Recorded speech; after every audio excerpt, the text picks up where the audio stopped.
I saw a list of the movies that Marlon Wayans wants to parody for Scary Movie 6. Yeah, we've been tracking this closely. Like every bit of Scary Movie 6 news has been dissected on I do just call it Scary 6 now. Yeah. It's like Fast 5. Well, yeah. Yeah. But I think they should do something like that. Has there not been like an action movie? I guess Epic Movie is the closest thing that we had. I mean, like Epic Naked and disaster Gun movie. I mean, Meet the Naked. Well, there you go. Yeah. But those didn't really do. I mean, that's cop movies. It's not Vin Diesel-esque. Right. I guess feel like the there closest she got was like there was Meet the Spartans, which I think sort of went after that type of action film. Because I know they did like Transformers and things like that. Hot Shots, right? I never saw it. Hot Shots, yes. Hot Shots Part 2. And Hot Shots Part 2. Yeah. Yeah. There should be But I mean, that is also like more specifically Top Gun, not just like general action. Right. Well, Part 2 gets into like and there's Rambo, not a sci-fi. Star Wars. Well, yeah, it's been a long time since I've seen either of them. The only thing I remember is boiling an egg on someone's stomach. That's literally the only scene from either of those movies I remember. That's in the first one. Yeah, I rewatched the second recently, and it's one of those cases where every third joke, makes you pretty uncomfortable.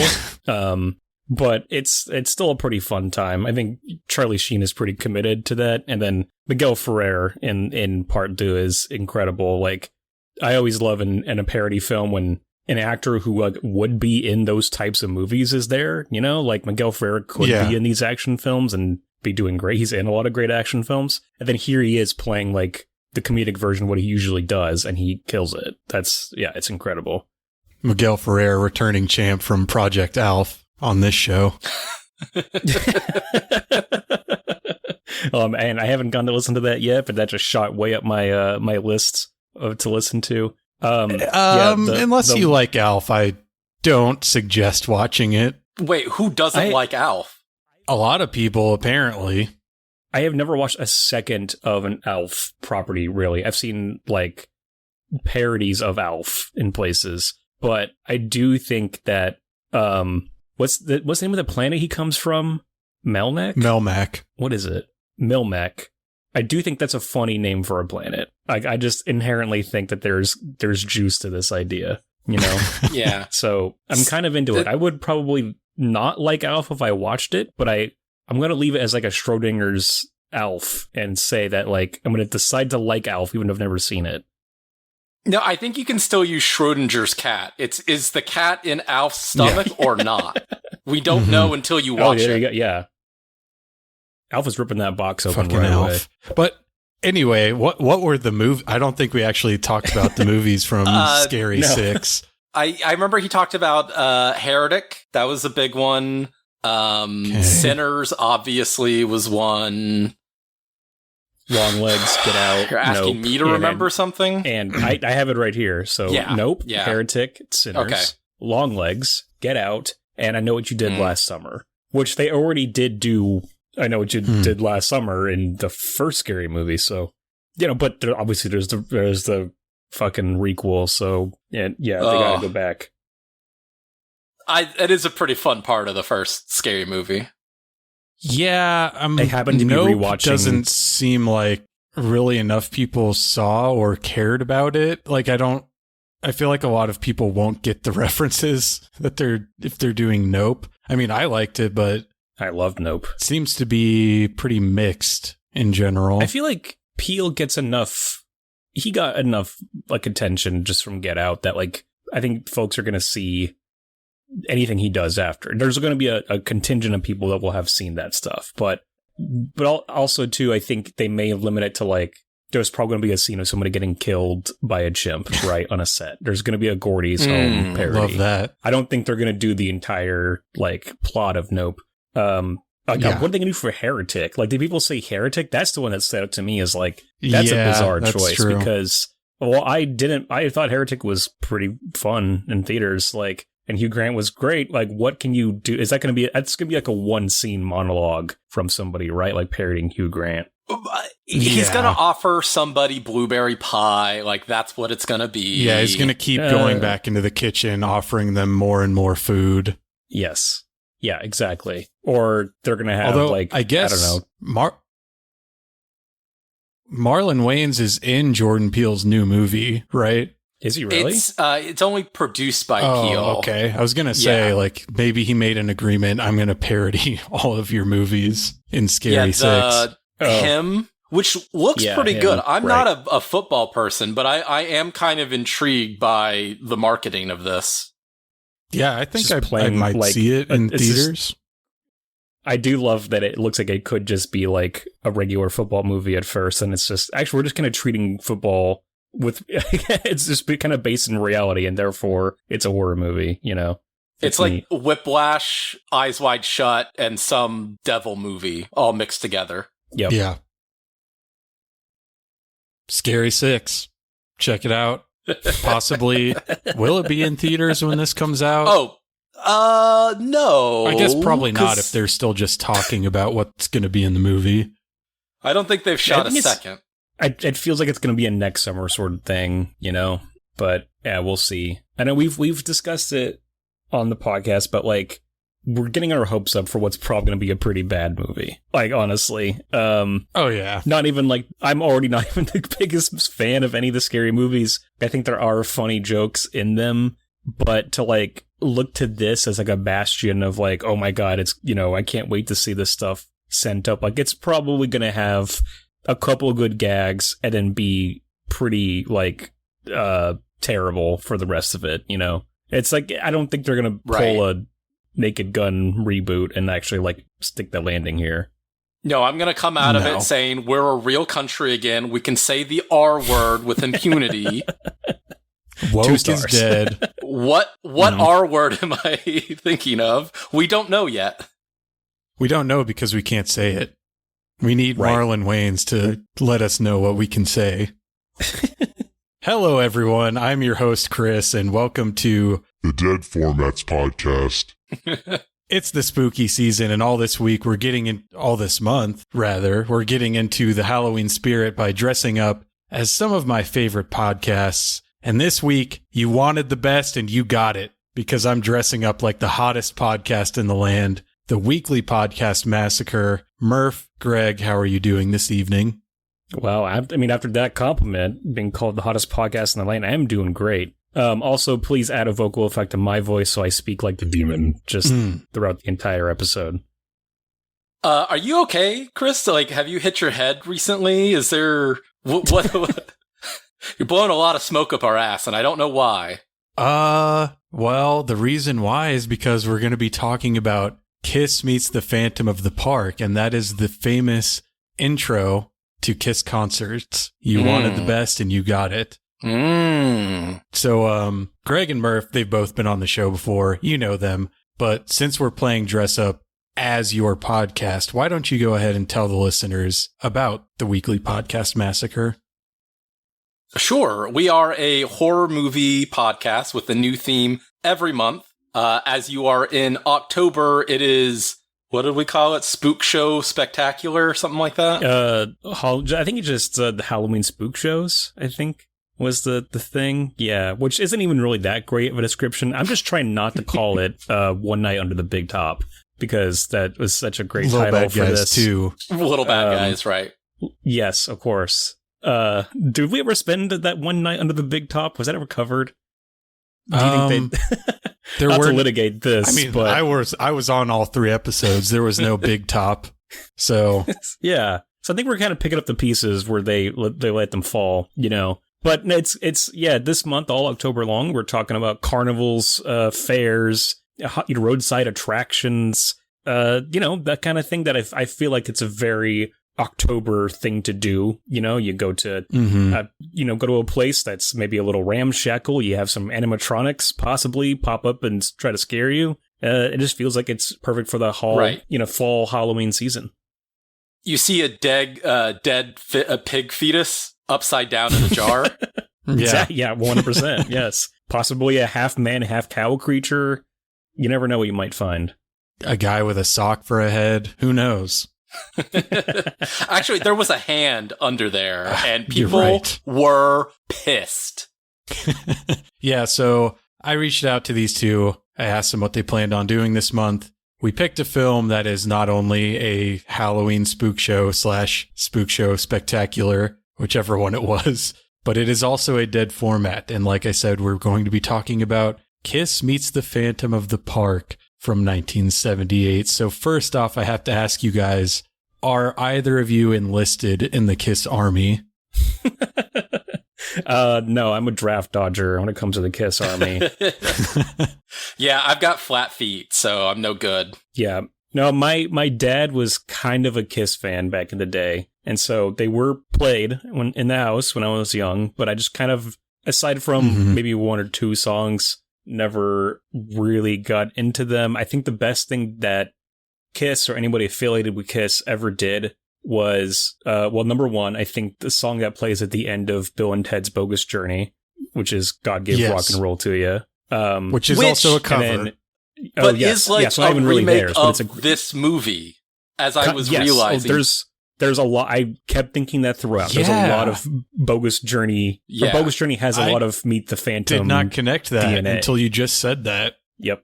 Which I have to wonder if that's intentional on the parts of the writers of Bogus Journey. But I have think to the other assume thing so. For them to use that song at the end, which I did not know was Kiss until like this week, when I was like, oh, I'll just throw on like This Is Kiss on Spotify, and when that came up, like it was The Hangover, like all the equations are going in front of my face. I'm understanding the Matrix.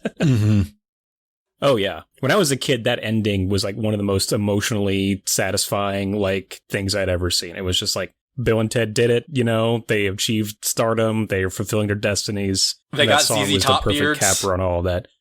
Exactly. But the other thing Then that they fucked it up with a Legacy sequel. I didn't mind that one. I did. There was some fun stuff in Samara it. Weaving's pretty. The other thing that, you know. Well, the other thing that Kiss did that I think like solidifies their legacy as, you know, positive is Gene Simmons is the villain in the Michael Crichton directed film Runaways with what is his name? Tom, not the mustache guy, the Magnum PI, Tom Selleck. Yeah. So have you seen Gene Simmons as the bad guy in Runaway? 100% worth it.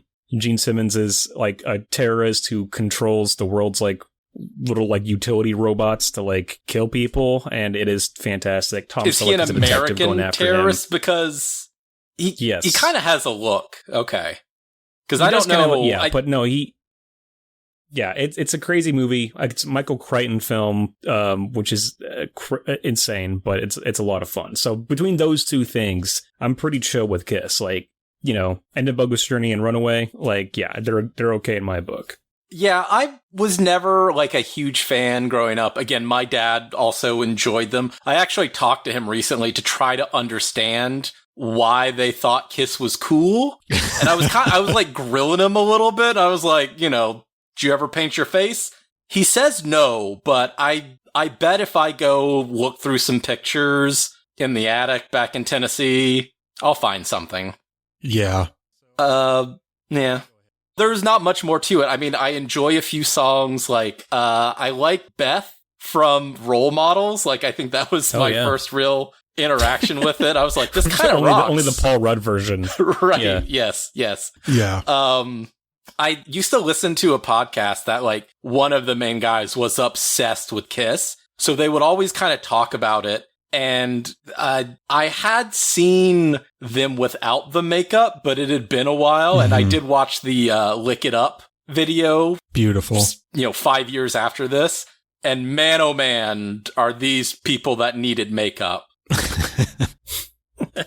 Yeah. Well, to be fair, two of the people in the Lick It Up video were not the original members. So yes. I learned that as well, that they've had the two staples, but then have kind of, recast, what are they, Catman and Star I Child. don't even know. Space Ace. Space the Ace. Spaceman, I guess, when it's not Ace Frehley. But yeah, so one of the guys in the Lick It Up video is Vinnie Vincent, and the other guy's Eric Carr. They actually joined the band during the makeup phase and got their own makeup. One of them Vinnie Vincent had an Ankh on his face, and Eric Carr had a fox makeup. I know a lot about Kiss. I'm not a huge fan of their music. Can you just stand up for a second, though? Yeah. I don't know if Greg saw this earlier. Oh my God. Incredible. Greg, do you own a shirt for a band you're not a huge fan of? No, I used to do that with Iron Maiden when I was in high school because I thought they were cool shirts. Yeah, there was a lot of Iron Maiden. My water polo. Oh my God. Ramones what a shirts. fucking poser. Yeah. My water polo coach yelled at me once for Yes. wearing an Iron Maiden shirt and not being able to answer questions about them. So that really stuck with me. But that made me a fan of Iron Maiden. I was so embarrassed. I think he did Literally pull the name 5 4 albums thing. songs. You're a Yeah. fake fan. Mm-hmm. Yes. So I did become a fan of them after that, to make it honest. And since then, I've always been conscious of okay, do not buy the shirt unless you have some knowledge. Mm-hmm. Yes, for the listener, I am wearing a shirt of the Ace Frehley solo album that they put out in 1978, which I bought specifically for this. But that's why that was Greg my is question, wearing was that purchase for this. a Taylor Swift tour shirt. Right. Yes. Yeah. Exactly. Well, okay. I mean, Yeah. that is, just to speak of other bands for 2 seconds, I was going to bring up at some point, but just I was trying to imagine the entire time what band today could make something like this. And I don't think it would ever happen. I don't think anybody out there that is a popular musician could get away with doing something like this. Not get away with, but would just I don't ever know. do it, you know? That's the thing that I've thought about a lot about artists and performing and the makeup and the style that they have. Yeah. But the real question is, who has a gigantic fucking ego right now? I guess Kanye is the biggest one. And I don't think I want to meet Kanye's phantoms. That sounds like a bad idea. I don't want to either, but it's the whole thing of they're so in on themselves at this point. They think they're the coolest. And I just, who is doing that right now? Who says that they're the GOAT of music? I don't know. This is them playing with that image though, in a way I don't think they were even fully signing off on the tone of this thing. But this to me shows almost a lack of ego, a willingness to parody themselves in a weird way. But I don't know if the band was all in on that. Some producer or writer was, but they weren't. But the only person I kept thinking of the entire time, part of it is because there's a makeup look to it and a performance thing in terms of it's from what I understand, there's kind of I don't know, there's something. But anyway, I kept thinking of Chappell Roan. And I kept thinking, Chappell Roan meets the Phantom of the Pink Pony Club. That's what I came up with. But I also don't know if that makes it. But that's the thing is, I don't think there's any group out there that's not already a comedy act. Lonely Island would do this. But then it's a Lonely Island film. And it's no one's surprised by that. Insane Clown Posse. They do make movies, Big Money Hustlers and Big Money Rustlers. Well, Greg, I know what we're bringing to the podcast next month. All right. I think we're obligated to get Laundry Dan in on that too. Just a gut feeling that he's going to be into that. So oddly enough, not that long ago, my significant other just picked a movie from Prime or Tubi, just a horror movie. And halfway into it, it just had this feeling, and I was like, this is fucking weird. And it was a vehicle for some guy. I want to say he's in the band Black Veil Brides is the one that's sticking out to me. Oh. So they're kind of, some people are attempting to make movies like this, I guess. I just don't, when you think of but not TV movies. Yeah. That's also important. Along the lines of Kiss, it comes in waves. We had Slipknot in 99, 2000. Now we have fucking, what's that fucking band that everyone, goddamn, can't think of it. They wear masks. They're super popular right now.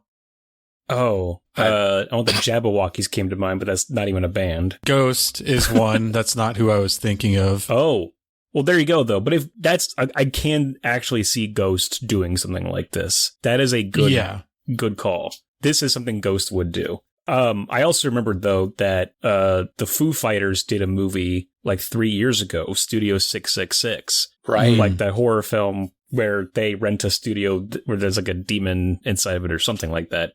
I saw it in theaters, and I'm blanking on what the plot of that film is. I just remember that it, all of the members of, slight spoilers for Studio 666, most of the members of the band die horribly and violently in it.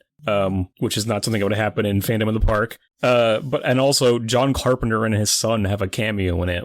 John Carpenter has a speaking role for like 20 seconds. It's so bizarre. He like comes in and like during a montage is like mixing music, and it's just like literally says, I think in the movie, his one line is, "Don't forget to send me a check," and then he like drives away. And it fully feels like one of those things that were just captured in real. He wasn't acting when he said that. Yeah. Sleep Token, that was the band I was thinking of that wears masks. That's super popular. But you did mention it, Greg. We have covered the Tenacious D movie, and they had a whole show that was using their music to 100%. Incorporate the stories and further the plot. But that's, again, they were a comedy act, so it's not like, oh, why the hell are they doing this? Or we're trying to like branch them out into this thing. Like they were already they were already cameoing in movies too. Like they were in, was it Biodome, I think, right? Like they were kind of already known for like popping up in movies and shit. Yeah. And they, they had I'm pretty sure their TV show on HBO came out before like their debut album. Yeah. With PFT in it. Also another HBO, Flight of the Conchords. That would have been an interesting movie translation, I think, as well. But as you say, they're a comedy duo, so it does translate better than glam rock. That's satanic. But that's something I've always... Origin? Well, that's the rumor, right? Knights in Satan's service, yeah. But that's something I've always wondered about Kiss, is how serious are they? And I think this movie kind of like highlighted to me like is kind of a jokey sensibility to them. I mean, one of the guys is fucking painted up like a cat, like he likes cats. Like, what the hell is going on in here? Okay. Yeah.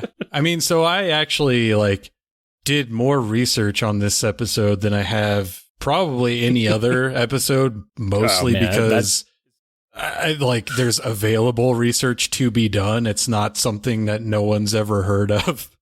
But like I said, I'm not a huge fan of Kiss's music. The music of theirs that I do really like is probably what most people would consider a down period, which is their hair metal era, Lick It Up, Vinnie Vincent era. But I did listen to their first couple of albums all the way through for the first time in doing research for this. And it is there's a couple Strutter, that's a banger. But for the most part, it is just very generic 70s rock that's not even above other 70s rockers. So it is their image is, in my opinion, really what catapulted them to that level.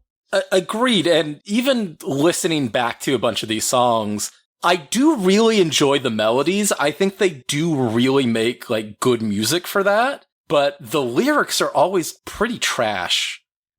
And that's the thing is at a certain point, I kind of realized is I want to rock and roll all night and party is that a satire of rock and roll? It's so generically rock. No. So, it's getting back to what you were saying, Gene Simmons and Paul Stanley take this deathly seriously. Oh man. That's crazy. That's their signature song because I believe their manager, Bill Alcoyne, at the time was they had put out 3 or 4 albums without really breaking through. There was buzz around them and people would see them, but they weren't getting radio play. So were they already painting up? Yes, from the very beginning, basically. Wow. And he was well, you guys need an anthem. You need a song that's a statement about what this band is all about. And that's where that song comes from. You need a No Sleep Till Brooklyn, okay? Yeah. But I was gonna say, oh, it's like if a country song was called, I Love Beer and Trucks, but that probably is a number 1 country hit that already does exist. It just describes the genre. That is rock and roll. That's what the term rock and roll Redneck means. Yacht Club. Right? Yeah, yes. I mean, I guess, right. Yeah, I guess there's probably one for each genre of music like that, but it was just a weird moment of realization I had where it's like, saying you want to rock all night and party every day is saying nothing. Like, that is, just describing the genre itself. But that's why the music is so good, but the lyrics are just awful. I mean, I guess Beth, even like my favorite of their songs, it's very simple of just a guy calling his girlfriend and being like, I'm with my band and we suck and we don't know how to write a song. I'm going to try to get home to you. Like, there's really nothing to it. Yeah, so Lick that it song up. originally was written about guitarist Jeff Beck, who was recording in the same studio as Kiss when they were recording like their first few albums. Peter Criss wrote a song about Jeff Beck for some reason, and they're like, well, no one's going to listen to a weird love ballad about another man in 1978 or whenever it was. Just change it to Beth. But in 25 years, Paul Rudd will sing it, and it'll be a hit. Yeah. We should let Chris describe what this movie even is in a moment, but I just want to say too, like you mentioned, no, I'm lyrics. All of this is more interesting than the movie, in my opinion. So, we'll get into that though. We'll see. But I do think you mentioned just how bad lyrics are and like how simple it all is.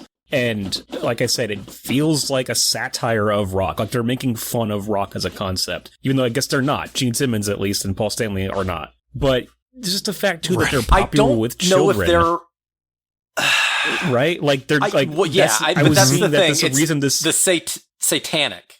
But that was a rumor though. That wasn't even like officially the band's. Like that was like parents freaking out about it. But and like there is like that kind of like what do you call it? Like the innuendo to a lot of their lyrics and stuff like that. And it is about partying and all this shit, but he's the demon. It's still so kid friendly that even that's like part of the genesis of this movie. It was that like we want kids to be able to experience Kiss, and so that is another thing that just tells me like were they ever?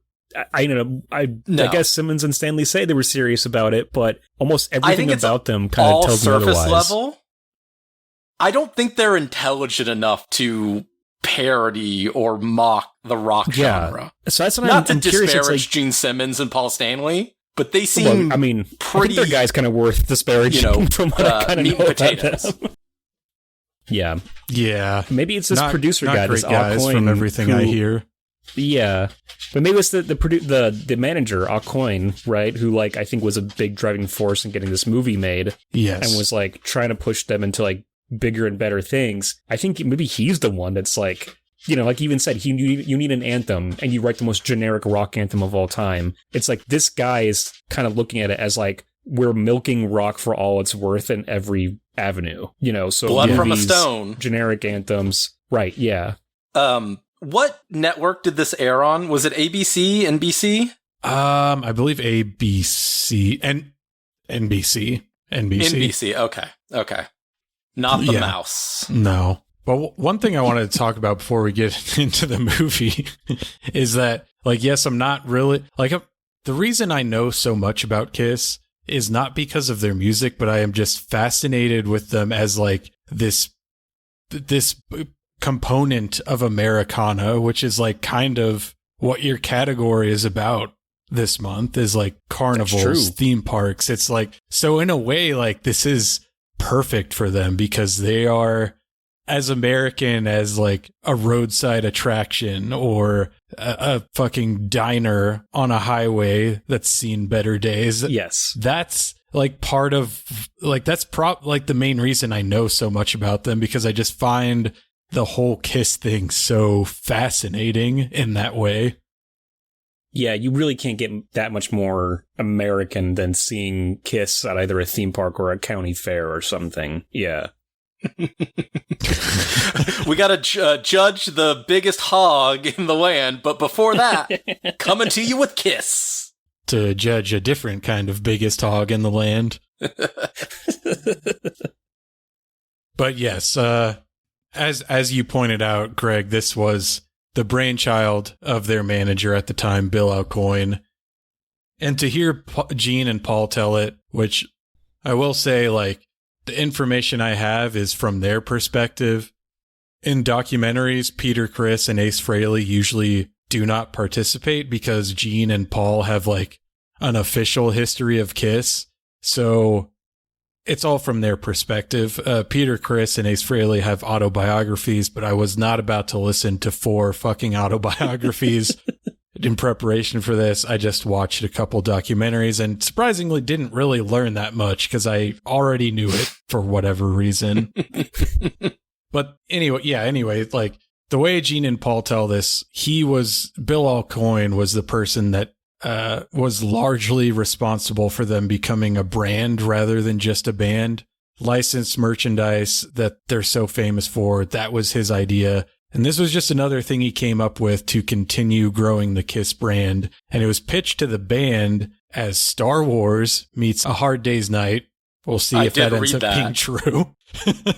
Insane, the year after Star Wars, where they're like, yeah, this is the new thing. Yeah, we're going to be part of. I love this period of, like, movies really trying to capitalize on Star Wars because, I mean, it's like anytime anything becomes popular, like, all these movie studios and executives will try to, like, take what made that, and they'll try different things, and everybody will get the wrong impression of, like, what made something popular. So I guarantee we did a whole month of ripoffs. We did a month of ripoffs. So we're going to see this again with Sinners. Sinners is a big hit. Now, with the next couple years, I can guarantee you there's going to be a wave of imitators that are going to get it wrong, right? I mean, it's the thing we mentioned. We were talking about Jordan Peele earlier. Look at how many sort of, like, you know, movies in the vein of Get Out came out after that were trying to be, like, socially conscious, and they just don't get it. I love this mostly with Star Wars because it just shows you how little executives and people thought of Star Wars. It's like, oh, Star Wars, it's a bunch of stupid shit, right? It's like guys, like, slowly flying around in space with capes, shooting lasers. And it's like,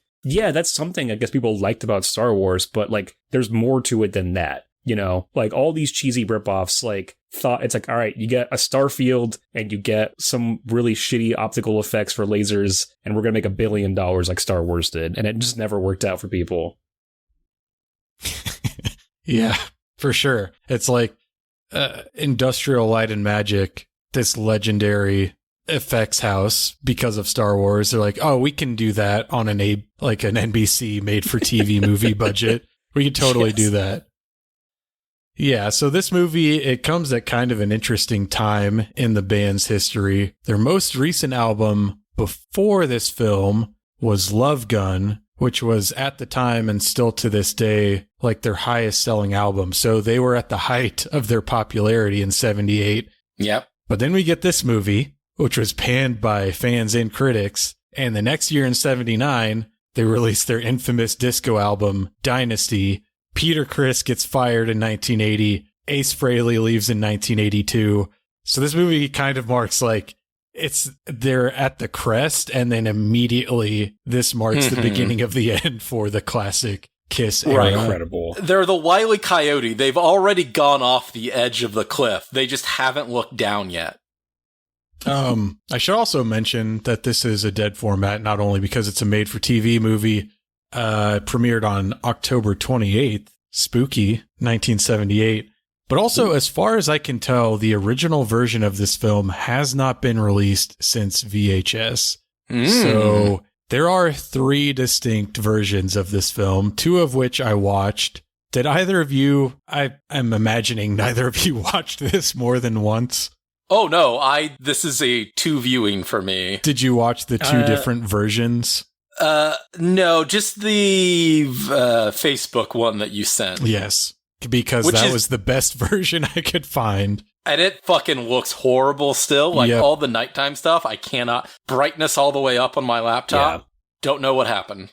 Yeah, I watched this, like, I would say, like, 1.3 times. Like, I watched it and then was rewatching some select scenes, like, shortly before jumping on this call. Because I was like, oh, I want to make sure I got some of this down right. I had to split my viewing over 2 nights because, or like between last night and this morning, because I did fall asleep partway through the film last night. Me too. And, and so it's like, all right, I got to rewatch some stuff because I wasn't sure I was conscious for it. Yeah, so we'll mostly be talking about Kiss Meets the Phantom of the Park, the US version, because that's what we all three watched. I first watched Kiss Attack of the Phantom, which is the UK version, and there is apparently a Spanish version, like Spain Spanish, also called Attack of the Phantom, which as far as I could tell is basically the same as the UK Attack of the Phantom, except they insert the music videos of I Was Made for Loving You and Sure Know Something into the movie with like no context. Okay, that's what I was going to ask. Is there any explanation? Like, they cut to Devereaux being like, and on the TV now, and they just show the music video. Like, that would be at least a way to do it. But it sounds like, no, there was no connection whatsoever. I didn't see that. I imagine they just tacked it on to the end of their live performances and pretended it was part of the performance. There is no like best version of this because they are both superior and inferior in their own ways. The editing in Attack of the Phantoms is fucking baffling, which we'll talk about a little bit later. But a lot of the generic funk disco music that plays in Meets the Phantom of the Park is replaced in Attack of the Phantoms with music from the Kiss solo albums that came out, because they came out like a month before this movie premiered. So obviously they couldn't have put it in the movie, but once they get to the European releases, they added more Kiss music in, which I think is a plus. Ostensibly, you're watching this movie because you're a Kiss fan, so more of their music can only be a good thing. I did read that they were planning on recording new music for it, but then just didn't have the time, which seems poor planning. Like, if you're going to make a movie, right? Like bang out a song. Like, that's what Beth is about. Them trying to write the songs for this movie. Well, hey, if you're going to write a song about meeting a phantom, as we know from the Vandals song, Phantom of the Mall, you can include a couple slurs if you want, With the R word and a hockey mask. Exactly. Yeah, I would say didn't have enough time is code for Peter, Chris, and Ace Frehley were in the throes of their respective addictions during the filming of this movie. Oh, what were the addictions? I mean, alcohol, obviously. Cocaine? I think it was mostly alcohol for both of them. I suspect cocaine on the part of Ace Frehley because he does have a song on his solo record called Snowblind, which seems to just be about doing a shit ton of cocaine. And I'm sure love, he seemed like a couple of hard-feeling guys. So yeah. But this was directed by Gordon Hessler, who directed 30 films. I have seen 0 of them, although there is another one of his made-for-TV movies that has been on my watch list for quite some time. His best-known film is probably 1973's The Golden Voyage of Sinbad. I'm assuming neither of you have seen any of his movies. No, I have not seen I did Golden look it up Voyage and of no. Sinbad. Yeah, but... Yeah. I think, if I remember correctly, when I used to work for Sony Pictures Television. The building I worked in was a prop warehouse, and I think they had a Sinbad prop like in the hallway when you walk in. I believe it was like awesome. A big wooden ship. It was a model that was used in a lot of movies, and I think it was one of them that it listed was Golden Voyage of Sinbad. I have not seen any of his films. Actually, I had to go back and figure out if I have seen Pray for Death or not, which is a Sho Kosugi movie, ninja film he made. Yeah. The description of it was way too generic for me to remember if I'd seen it or not. I have seen a handful of Sho Kosugi movies, so I'm like, well, maybe I've seen it. I can't tell. Yeah. Of note, out of like all the credits in this, we have cinematographer Robert Caramico. He was also the cinematographer for Eaten Alive, Slithis, Octoman, and Star Crystal, one of my personal favorites. Oh, so this guy rocks then.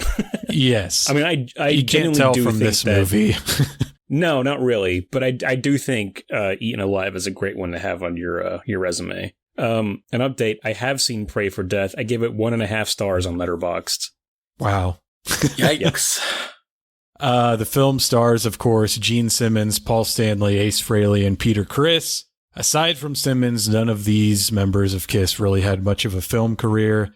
Surprisingly, even he is not a returning champion for your show. No, there is one in the cast. Yes.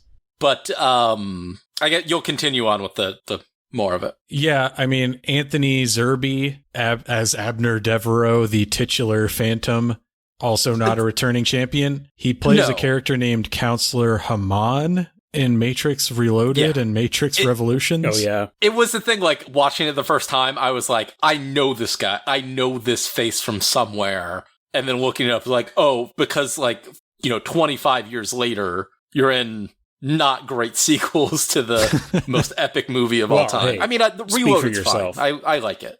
Resurrection has some cool shit in it, but yeah, I think the entire ending sequence is great. It's bogged down. His character... No. I do love Reloaded, okay? Yeah.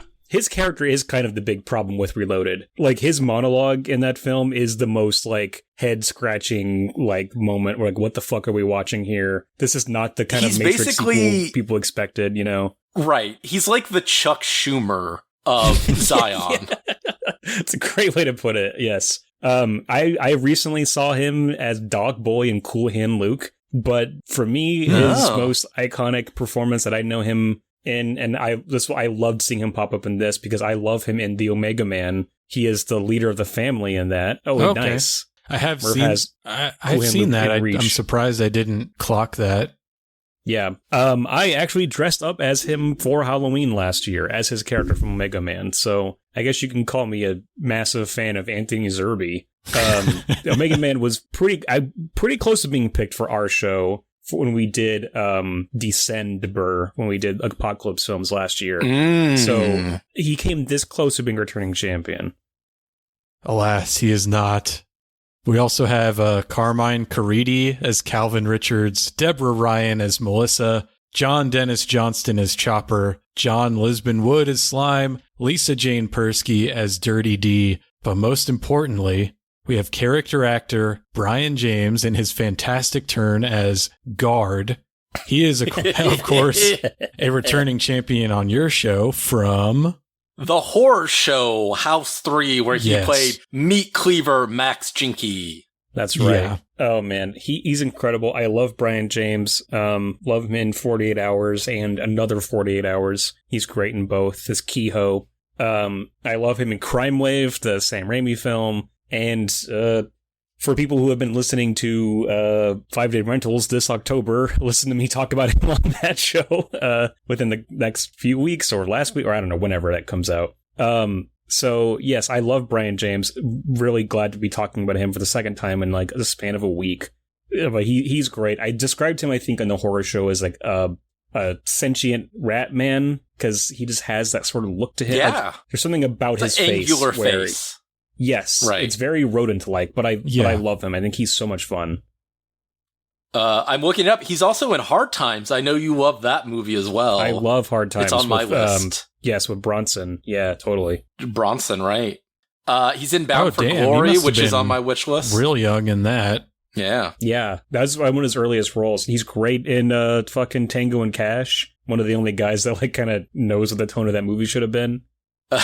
Did we say Blade Runner? I mean, that's obviously his biggest role, and he's just so good in that interview scene. Yeah, Blade Runner, Fifth Element, he's great in that too. This guy, he rocks. Yeah, so it's been a while since I've seen Hard Times, so I don't remember him being in that. I want to say like the thing that sticks out to me the most is probably that episode of Tales from the Crypt with him and Michelle Johnson. Good. You know exactly which one. Yeah, for sure. He also is. It's a great episode. Apparently in Scanner Cop, which is a great one. Oh, wow. And I gotta see that. Cabin Boy. Classic. Yeah. Enemy Mine, too, which is like basically a 2-person movie. So he's probably some pilot in the first 5 minutes. With the worst American movie star of all time. Oh, yeah, that's right. I thought you were saying Enemy Mine 2 was in a sequel to Enemy Mine. God, and I was like, you better not be talking about my boy Lou Gossett Jr. No, of course. I would never say anything negative about Lou. Yeah, good. But Dennis, on the other hand. I mean, that's Ronald Reagan. That's basically I mean, there's not a whole lot to talk about with people that participated in this movie. I recognize some people from bit parts, but that's only in hindsight looking at Letterboxd. Like, I didn't see any of their faces and was like, oh, this is that person, aside from Brian James. So with that out of the way, you guys, on your show, you like to talk about things other than horror movies sometimes. Do you have anything you've been reading, watching, listening to that you want to shout out and recommend to the audience? Let's see. Oh boy, I had one and it's already left my brain. Oh yeah. I remember one. I watched this film just the other day, called The Empty Man from 2000. Was it 2020? I believe. Yeah. What's the one? James Badgedale? Yeah. Yes. Yeah. I saw this film. It is a horror film, so I am sort of breaking the rules of not talking about horror, but regardless, this is the first thing that popped in my head just now. I like this movie a lot based off a comic book that I'm kind of interested in checking out now. But I think it's a fun sort of, it would have been great, Murph, when we did psychological thrillers. Would have been cool for that. It's got like a crazy kind of cult thing going on. He's not a returning champion, is he? From like King of the Hill and like the aforementioned Get Out. I'm thinking, Toby Huss? Not Toby Huss. Stephen also Root? from Office Space. Stephen Root, yes. It's got Stephen Root in one scene where he comes in and just cleans up. No, he's a returning champion. He is the dad in Bad Milo for Ken Marino. He's the dad, right? Oh, yeah. You're totally correct. Yes, Stephen Root, returning champion, of course. Nailed it. Yes, good job, man. Good job. But yes, I like The Empty Man. I thought it was like a pretty cool movie with a really fun mystery and some good creepy sequences. So yeah, recommended. I have seen that. I think I did see it as well. My main problem is just I will bleep out the name of the movie I'm about to say, but if you've seen basically every horror movie about cults. You're totally correct. I did not even make that connection, but 100% you were right. Yes. I remember enjoying it after I watching it. I was kind of like, this is kind of dumb, but by the end of it, I was invested, and I thought like James Badgedale actually did a pretty good job, and it made me like recontextualize some of his past performances in other movies and being like, is he actually a really good actor? And I've just never really considered that. I've actually thought about it recently, like I should rewatch it just to see if my feelings remain the same. But for me, the year of the Woody continues on, and I got I want to shout out really quickly, Broadway Danny Rose. It's black and white. Mm-hmm. It's basically his Raging Bull, where Woody Allen is a talent manager and he's managing a singer. And I thought you were going to say Woody Allen is Jake LaMotta. He's playing that kind of character, honestly, but in the like sympathetic, you hate him, but like did he gain like 80 pounds for the role? No, I think he weighs 80 pounds soaking wet, but he does wear like a Jewish symbol necklace. He's very slick in the movie. He's doing a lot of like hand gestures more than I think the other ones, but it's really good. I think Mia Farrow's great in it, but the next one after that is one of my favorite of the Woody Allens, Purple Rose of Cairo. This is Mia Farrow in Depression-era New Jersey. Danny Aiello is her abusive husband, and she escapes by going to the movies. And she goes to see The Purple Rose of Cairo, and returning champion Jeff Daniels is an actor, a character in the movie, and he walks off of the screen. He goes, "Hey, you've been to this movie a lot, and I want to know you. You're very pretty." He's very naive. And so, but Jeff Daniels has a dual role in it. He plays the character and then also the actor that ends up coming in. It's really sweet. I really love it. It, does not have Woody Allen as an actor. So that's definitely a plus for it. But it's it's great. It also has, Edward Herrmann, returning champion Edward Herrmann. Oh yeah, from I can tell you from My Boyfriend's Back. Yes. Did we do another one with him? Quite possible. Oh, he's in The Lost Boys. Right, that's it, yes. Right. Yeah, Max from The Lost Boys, yeah. Which, real quick, because you brought up My Boyfriend's Back, Mary Beth Hurt in that movie, Returning Champion, was in Interiors, another previous Woody Allen movie I watched. And I was like, oh, who's this blonde cutie in this movie? I don't recognize her. Turns out, yeah. I'm always trying to bring Paul up My Schrader. Boyfriend's Back. Any chance I get. That's it, though. The year of the Woody continues on. I just want to say, you also mentioned the Purple Rose of Cairo when we talked about the two Jakes. This guy I was gonna say fucking loves the Purple Rose of Cairo. I was gonna say do. this feels so I familiar really do. when you were talking about it. I was like, I know that film. Obviously, like I've heard of it before, but I was like, when you were talking, I was like, I'm having deja vu here with Chris and like Merv talking about Purple. I was like, yeah, this. this Well, feels so with the familiar. whole Polanski connection, we were talking about problematic directors. So I love it. When my first job here in Washington, the reason I moved to the West Coast was to help manage a small independent movie theater. And Purple Rose of Cairo was one of the movies I was like, we should show this. And I do have like the film exterior, like the paper wrapping that they put around the celluloid. beautiful. So my recommendation is a movie called Brush of the God that I recently saw at a local cinema. Have either of you heard of this movie? Brush of the God. No, I don't think so. But I'm immediately intrigued by this title. So this came out last year in Japan. It is a kaiju tokusatsu movie directed by Keizo Murase, who's a big creature effects guy. He worked on a lot of stuff. King Kong versus Godzilla, Varan, Kamen Rider, one of the Gamera movies. He's done a lot of shit. This was his directorial debut, but also his swan song because he shortly thereafter passed away. Oh, Jesus. Did either of you see a short film called Howl from Beyond the Fog from a couple No. years ago? But No.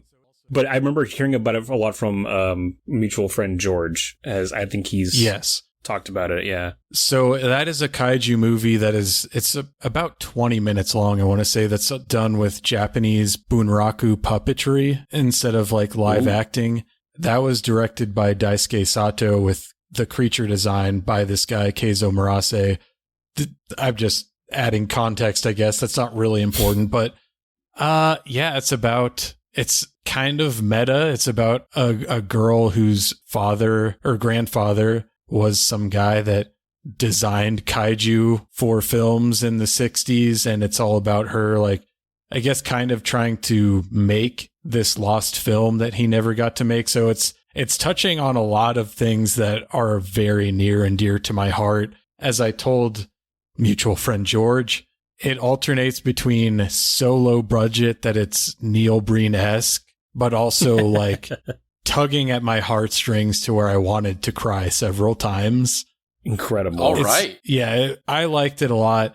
I will say, though, I don't want to tell people how to enjoy movies, but in my theater in particular, there was a lot of laughing at the movie rather than with it, of like, oh, look at how shitty these like effects are.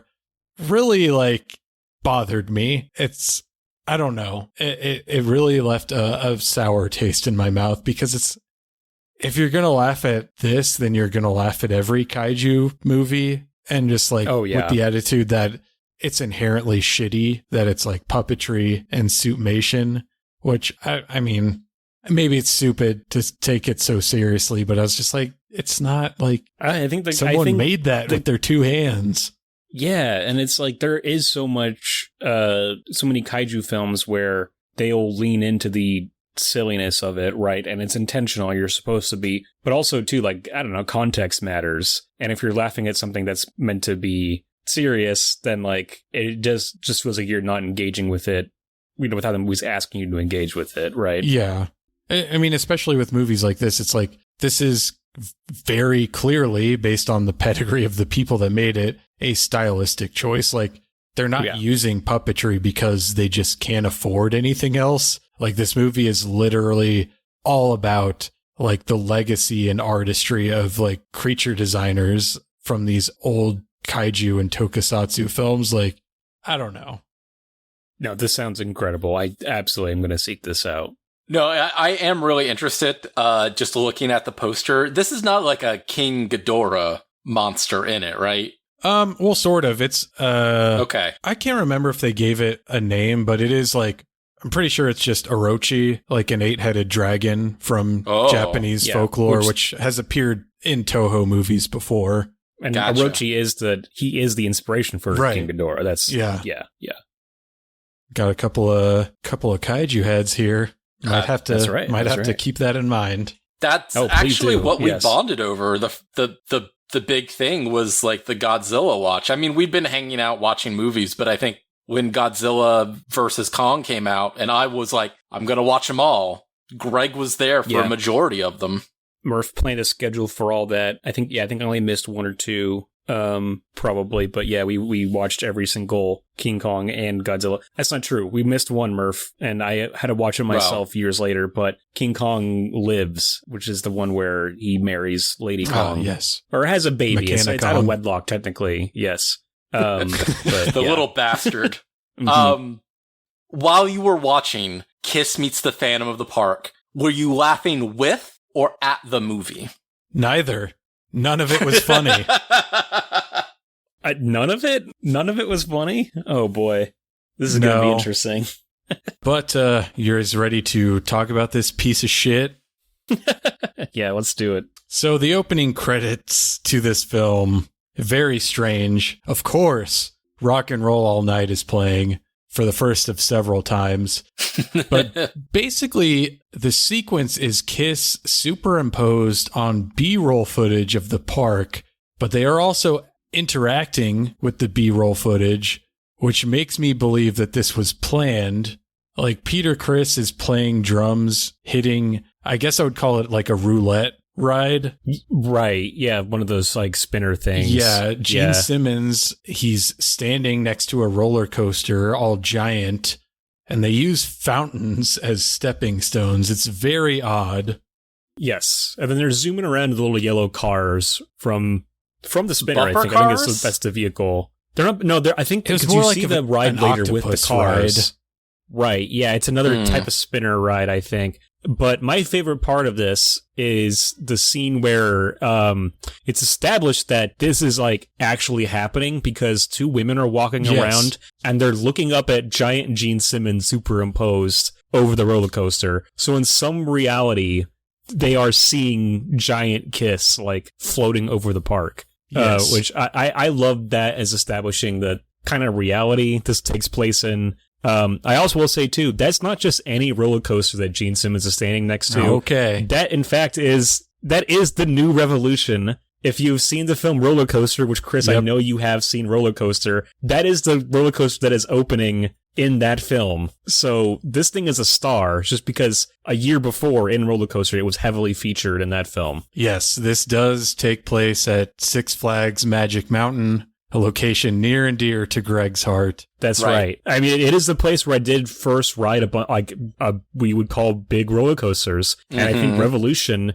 it was not the first one I rode, but it was like early on. I have been on this ride. It is very fun. It's where he got his first handy. Yeah, like Mark Wahlberg fingering Reese Witherspoon in Fear on a roller coaster. Oh, right. Yeah. Oh, yeah. Yeah, so Attack of the Phantoms opens up with a scene that happens a little bit later of the, I guess, main character, insofar as there is one. They're actually on this roller coaster. They go into the tunnel, and then Attack of the Phantoms, it cuts to this, and then cuts back to them as they're coming out of the tunnel. Baffling decision. Makes no sense. Almost like it's a Kiss dark ride where you are going through and seeing them giant. Yeah. And so we get some footage of a marching band, people roaming around the amusement park. Over the loudspeaker, there's an announcement that Kiss is going to perform a concert in the park 3 nights in a row.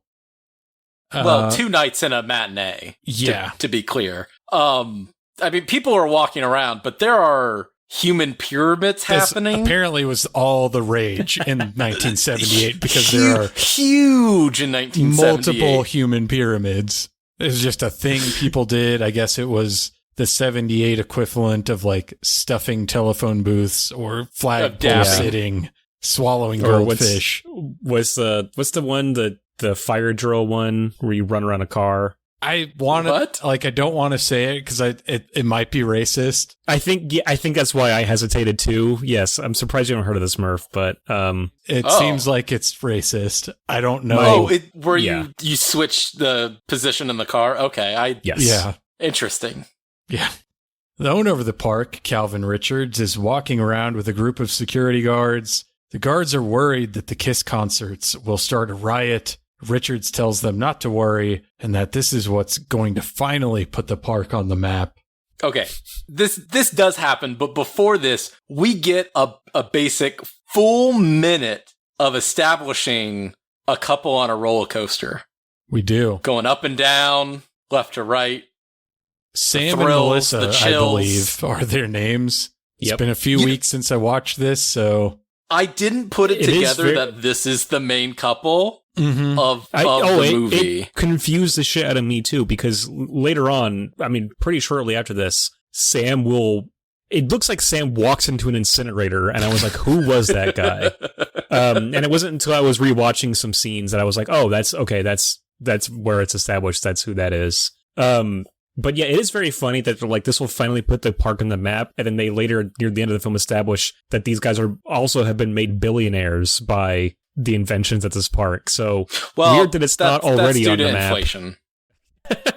Yeah. So while all that's going on, there's a trio of street toughs, Chopper, Slime, and Dirty D. They're just walking around the park, harassing people, kicking over one of the aforementioned human pyramids. And the park's designer, Abner Devereaux, sees this and scolds them. And one of them literally says, "Just who are you anyway, old man?" Chopper and Slime don't hurt anybody unless they want to. Yeah, they're probably the same age. Because they're like mid-30s, I would guess. I did look it up because I was like, am I around the same? He's like early 40s, Devereaux. So Devereaux is? I've got a couple years. Yeah. So you still got a couple years of harassing people at parks and calling them old man. Yeah. You're not old man territory yet. It's this Saturday. It's my plan. Yeah, you guys can go to Magic Mountain, make a 2-man human pyramid.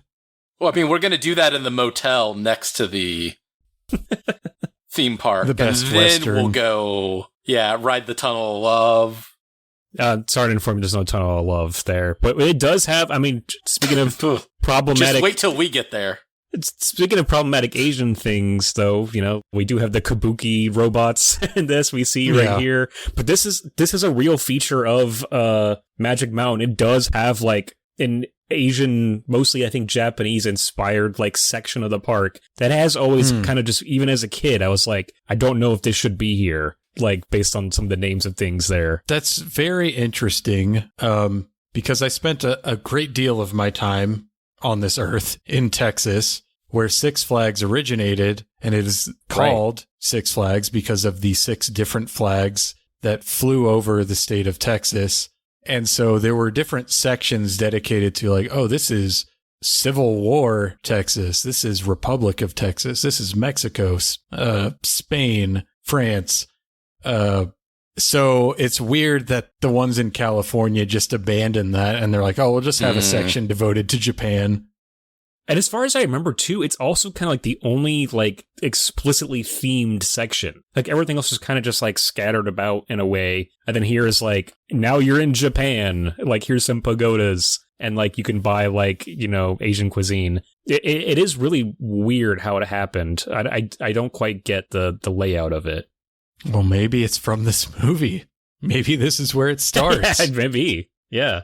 It's the cultural impact of the movie. Yeah. So while this is going on, Sam is seemingly abducted or walks into an incinerator in some sort of underground lair. It's the elevator, though, right? Like, that's just what he goes into. It's what Melissa comes out of later. Well, there's another room off to the side. Well, yeah. But I did write down that it does just look exactly like Fred from Scooby-Doo walking into an incinerator. Like he's got the white shirt and then like the blue collared shirt underneath it. He's just missing the ascot. He's got the blonde. He's got everything. Yeah. Also, I had to look it up. That section of Six Flags is called Samurai Summit. Yeah. Very Shogun inspired. Also a Kiss/Scooby-Doo thing that I watched part of for this that takes place in a theme park. And one of the main jokes is that since there's 5 people in the Scooby gang, 4 of them are huge Kiss fans. Fred, the ascot wearer, is more of a fan of a band like a barbershop quartet called the Five Ascots or something like that. When is this from?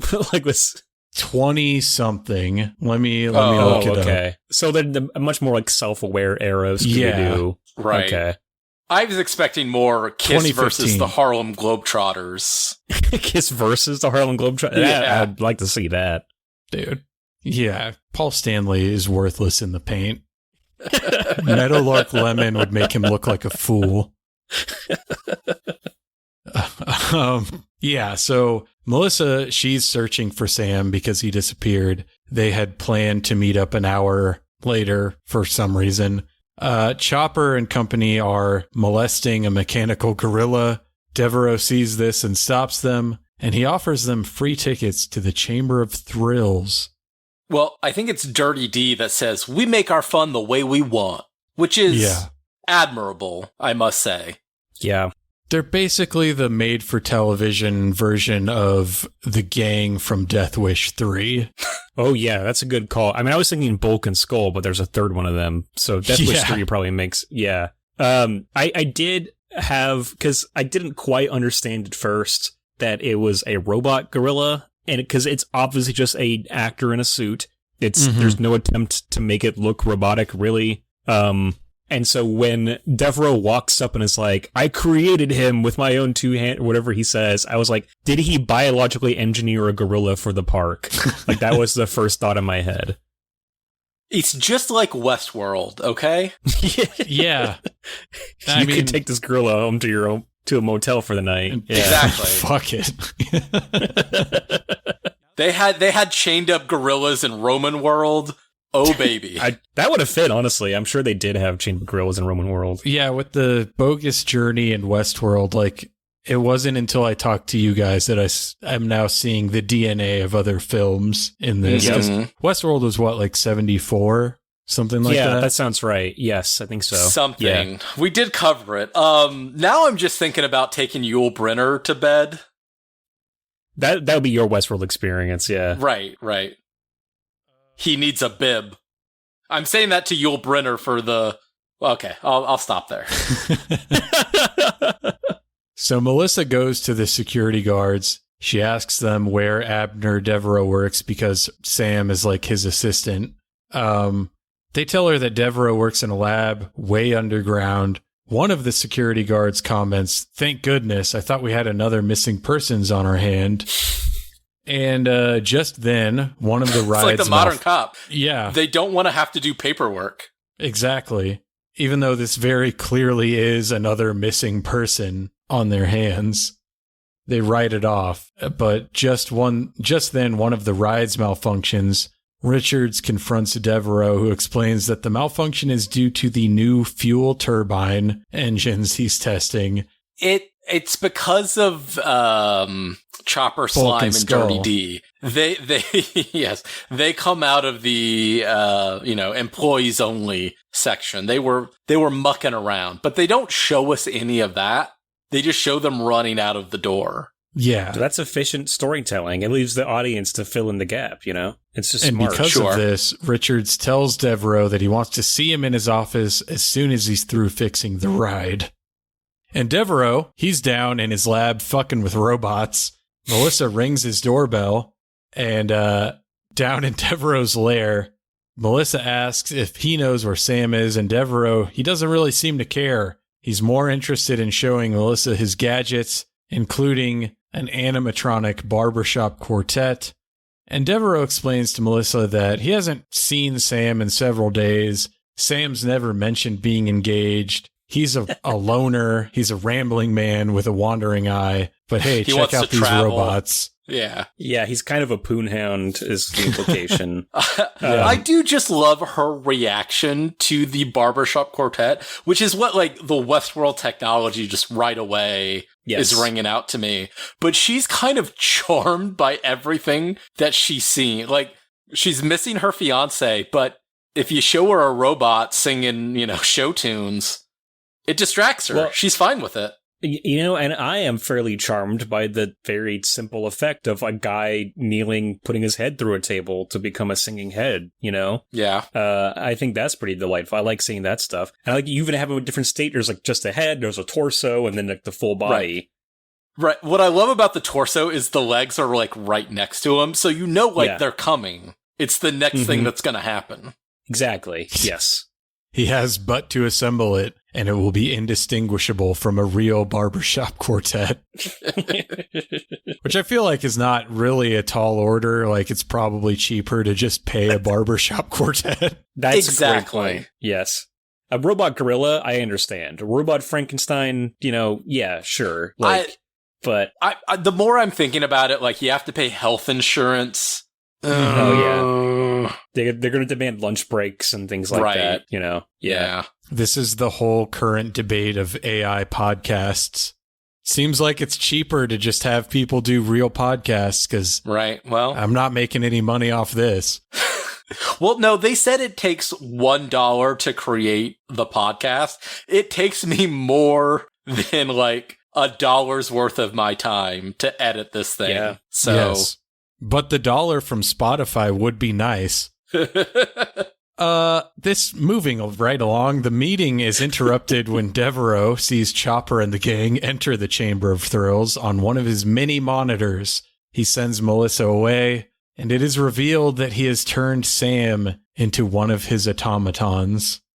Dun, dun, dun. So are all of the robots in the park humans that he's roboticized? No, I don't think so, because he does have 4 Kiss robots that aren't them. So he is capable of building like real automatons. I mean, do we know that those aren't real people that he's plastic surgery painted up like Kiss, or just like? I mean, I guess we don't. Right? Yeah. Because other than Kiss, everything that we see him create is just a human. Well, right. I mean, going back to the barbershop quartet, there is the one guy that's just a head. So I don't think you can just have later on a member of Kiss does decapitate a werewolf, and there are like sparks coming out of it and like wires. So yeah, and the albino werewolves, put a little I'm so sorry. Specificity. Yeah. Albino kung fu werewolf. Yeah. To say this movie's not funny, I'm going back to to say it's not funny is insane when you have albino kung fu werewolves fighting Kiss. But that's like an hour and 15 minutes, and not even counting commercials. Okay, that's a fair point. Yes, yeah. I thought about any time there was like, a fade to black. I was really hoping we get some 70s commercials in there. Like that would have really plussed up the whole experience. You wait 3 minutes, you say bye Menon, and then you start it again. Yeah, I would actually love to have like an original TV broadcast version of this, because that might make it a little bit more tolerable. I do love old commercials. Yeah, like commercials for AMC Pacers and Carvel ice cream and shit. Oh man, yeah. I watched one today for Disney Afternoon. Greg, you're probably too young for that, but No, I think I remember Disney Afternoon. I mean, I think at least I know what it is. You had the tail end of it. We enjoyed the prime afternoons. I don't know what that is. I was never a big, even as a small child, I was never a big Disney. I was more Muppets, which, I mean, I know Greg fucking hates Muppet Babies for some reason. Hold on. Muppet Babies? Sure, I'll cop to that. I don't have any affection for Muppet Babies. That's true. I believe the quote was, "I don't want to watch Muppet Babies. I'm better than that." That's I still think that. Yeah. I stand by this. Hey, I'm going to say it. You're not better than that. Watch Muppet Babies. You will like it. It's for movie fans. Chris, Okay, all thank right. you for being braver than I to say that. Yeah. What is Disney Afternoon? It was just it was like when they the- would play Darkwing Duck and Scrooge Right. McDuck and what's the bear one? Mighty Ducks and Gargoyles, weren't they a part of that? I think later on, but I'm thinking like the primary DuckTales. But what It was was the Tailspin, I think is what you're thinking of, right? Tailspin. Yeah. Yes. Now, Mighty Ducks was early on because, like, that's the genesis of the fucking hockey team. Like, that Right. Yes. started around the same time. So, yeah. So, you know, I definitely had, that was still running when I was young, and I have memories of watching Darkwing Duck. Reruns. Yeah. Yeah. Like Oh, okay. All right. Sure. like you didn't have the original TGIF. You got the, you know, the regurgitation. Yeah. Look, it is fitting to be talking about cartoons like this because, I mean, this is just live action Scooby-Doo, just cutting to the chase for that. Like, that's entirely what this is, and I think is a big reason why I did enjoy this movie as much as I did. I Because would say that's not what this is. I would say it's what it should have been. Yes. It's what it wants to be. Okay, that's fair. All right. But as you're saying, you said the real name of it, but like the Haunted Mansion, I cannot see shit during this whole part. Mm-hmm. Yeah. The Chamber of Terrors. Yeah, they're That walking was. through the Chamber of Thrills. Chamber of Thrills. Yeah. Fucking Even Chopper that and is the low gang. rent. Chamber Yeah, of Thrills. I mean, House of Horrors, super generic, but still better than Chamber of Thrills. So yeah, they're Still waiting for that tunnel of love. Chopper and Dirty D and Slime, they're walking through it as Devereaux watches, and he's activating a series of traps to capture these ruffians. Chopper gets shut in a coffin. Slime gets grabbed by a mummy, a bandaged brute, if you will. Thank you. Thank you. And Dirty D she disappears into what I think is an Iron Maiden. Like you said, can't fucking tell.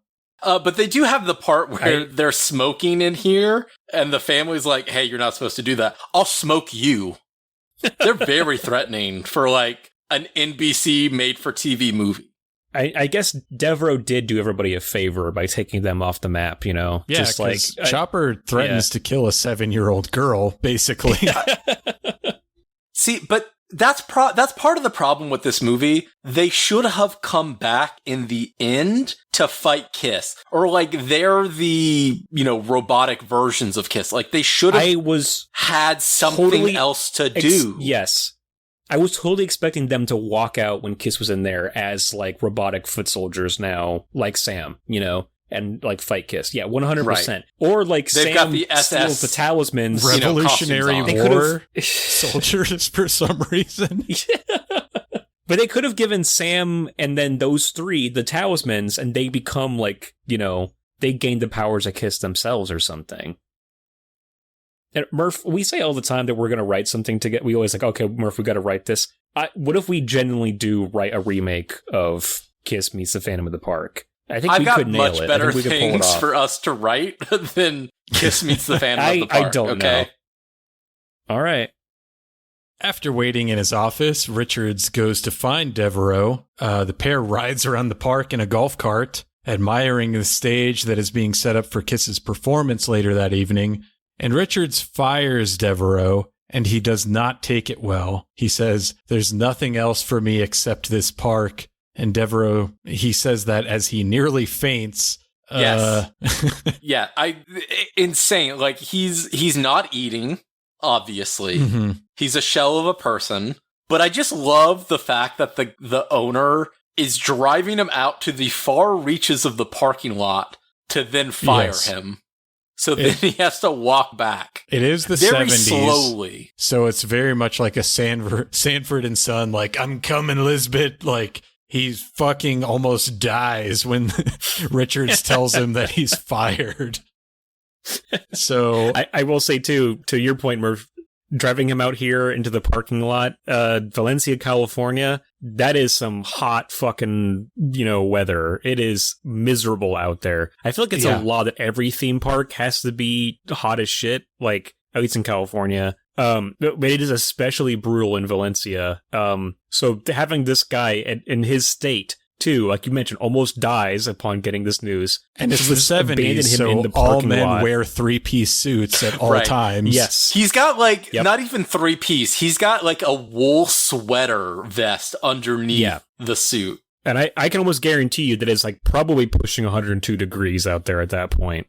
No, Greg, it was the 70s. It was much different climate-wise. That's true. Yeah. So probably a brisk 95. Yeah. Right. Yeah.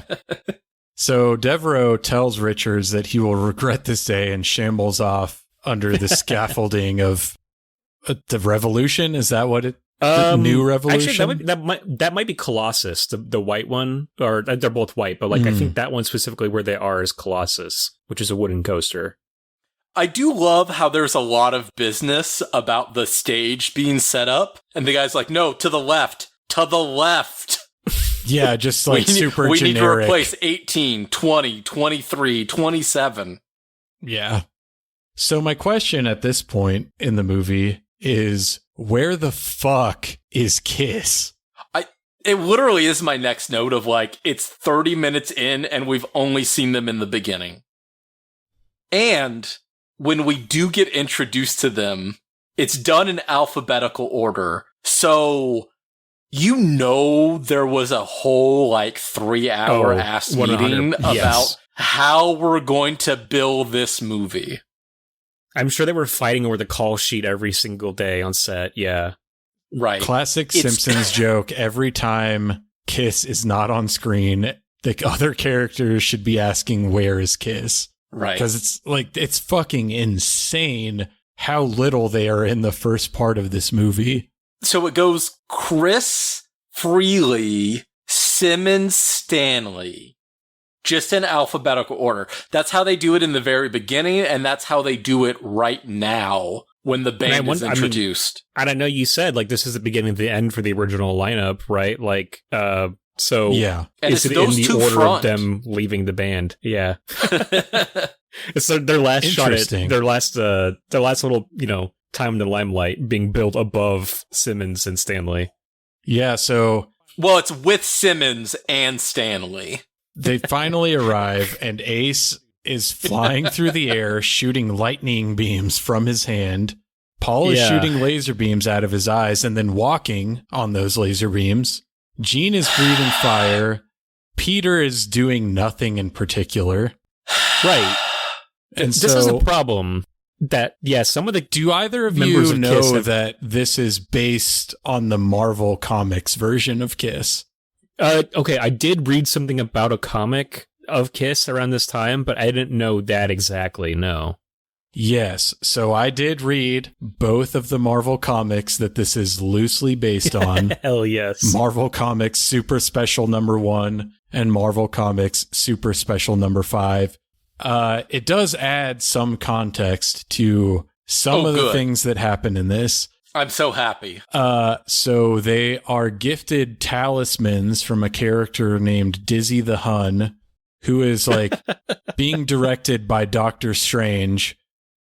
Oh. Victor Like, Von Doom I- wants these talismans because they are rightfully his. They were somehow willed to him in one of his Latvian relatives' wills. He was the rightful heir to these talismans, which are the talismans of Kish, which is like KHYCSZ. But this character, Dizzy the Hun, gives these talismans to Paul Stanley, Ace Frehley, Peter Criss, and Gene Simmons, which gives Gene Simmons the power to breathe fire. He also like roars constantly in the comic books, which makes sense when you see this movie. Right. Ace Frehley can teleport. Paul Stanley has a magical eye that's basically a MacGuffin that does whatever is convenient for the plot. And in the Peter Criss does nothing in particular also in the comic books. So that's where all this bullshit comes from. I was hoping you were going to say the Incredible. collector is what's giving it. Like, can we bring Benicio del Toro into this movie somehow? I mean, we can because the Marvel version of Kiss takes place in Earth 616, the main continuity of Marvel. This is all canon then. This is all Yes. 100%. Mm. I This love is it. part There of the are times- MCU. basically. There are times I really love comics and really hate comics. This is one of the aspects that makes me love comics, that you pick up a Marvel book today and it is the same timeline where Kiss got magic powers from Latverian amulets. You know? Yes. I am hoping the beginning of Doomsday starts with him just pointing at Kiss and they just evaporate.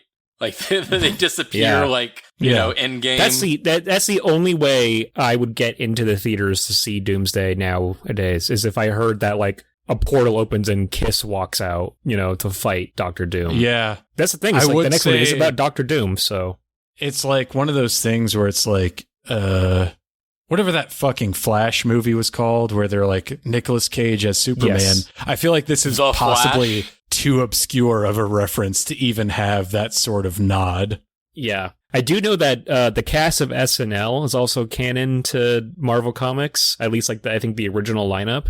So like Bill Murray and like Chevy Chase and all them, they appear, I think it's in a Spider-Man or Fantastic Four comic. So you could do a Kiss versus SNL MCU movie. It would totally be within the canon.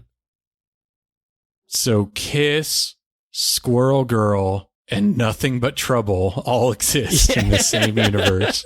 That's right, yes. But yeah, then the second issue of the comic book is like, I don't really remember. Some guy is like, he figures out that like the best way to absorb people's energy is at rock concerts. So Kiss is like traveling through time. They go back to the 50s and see like an Elvis analog. And then the 60s, they meet up with like Sherlock Holmes, but he's a dinosaur. His name is Saurian Holmes, which is like the most creatively bereft name for a dinosaur Sherlock Holmes ever. Because it's not even clever. It's just like, what if we named him like Holmes Rex? Or it's just so fucking stupid. Man, were the drugs better back then? That's my question. That's the thing, is I've heard they were worse. Yeah, that's right. Well, Isn't weed? depends Isn't on weed what at drug. least is like, yeah, that's true. Yeah, man, I The don't know. LSD though, Yeah. top tier. Yeah. Anyway, What song do they sing? so yes, Kiss arrives after this weird ass intro that makes no sense if you haven't if you are one of the 99% of people who has not read these 2 issues of Kiss comic books. We get a live performance from Kiss. It includes Shout It Out Loud. I don't remember. I didn't make a note of the second song. Something about I Need Your Love. Yeah, I'm trying to remember I'm trying to look at my notes and find it, but I don't remember. The second song is Beth, right? That we hear, but we don't see them playing it. No. They do That's 2 later songs on stage. Okay. Beth is by the pool that they sing to Melissa.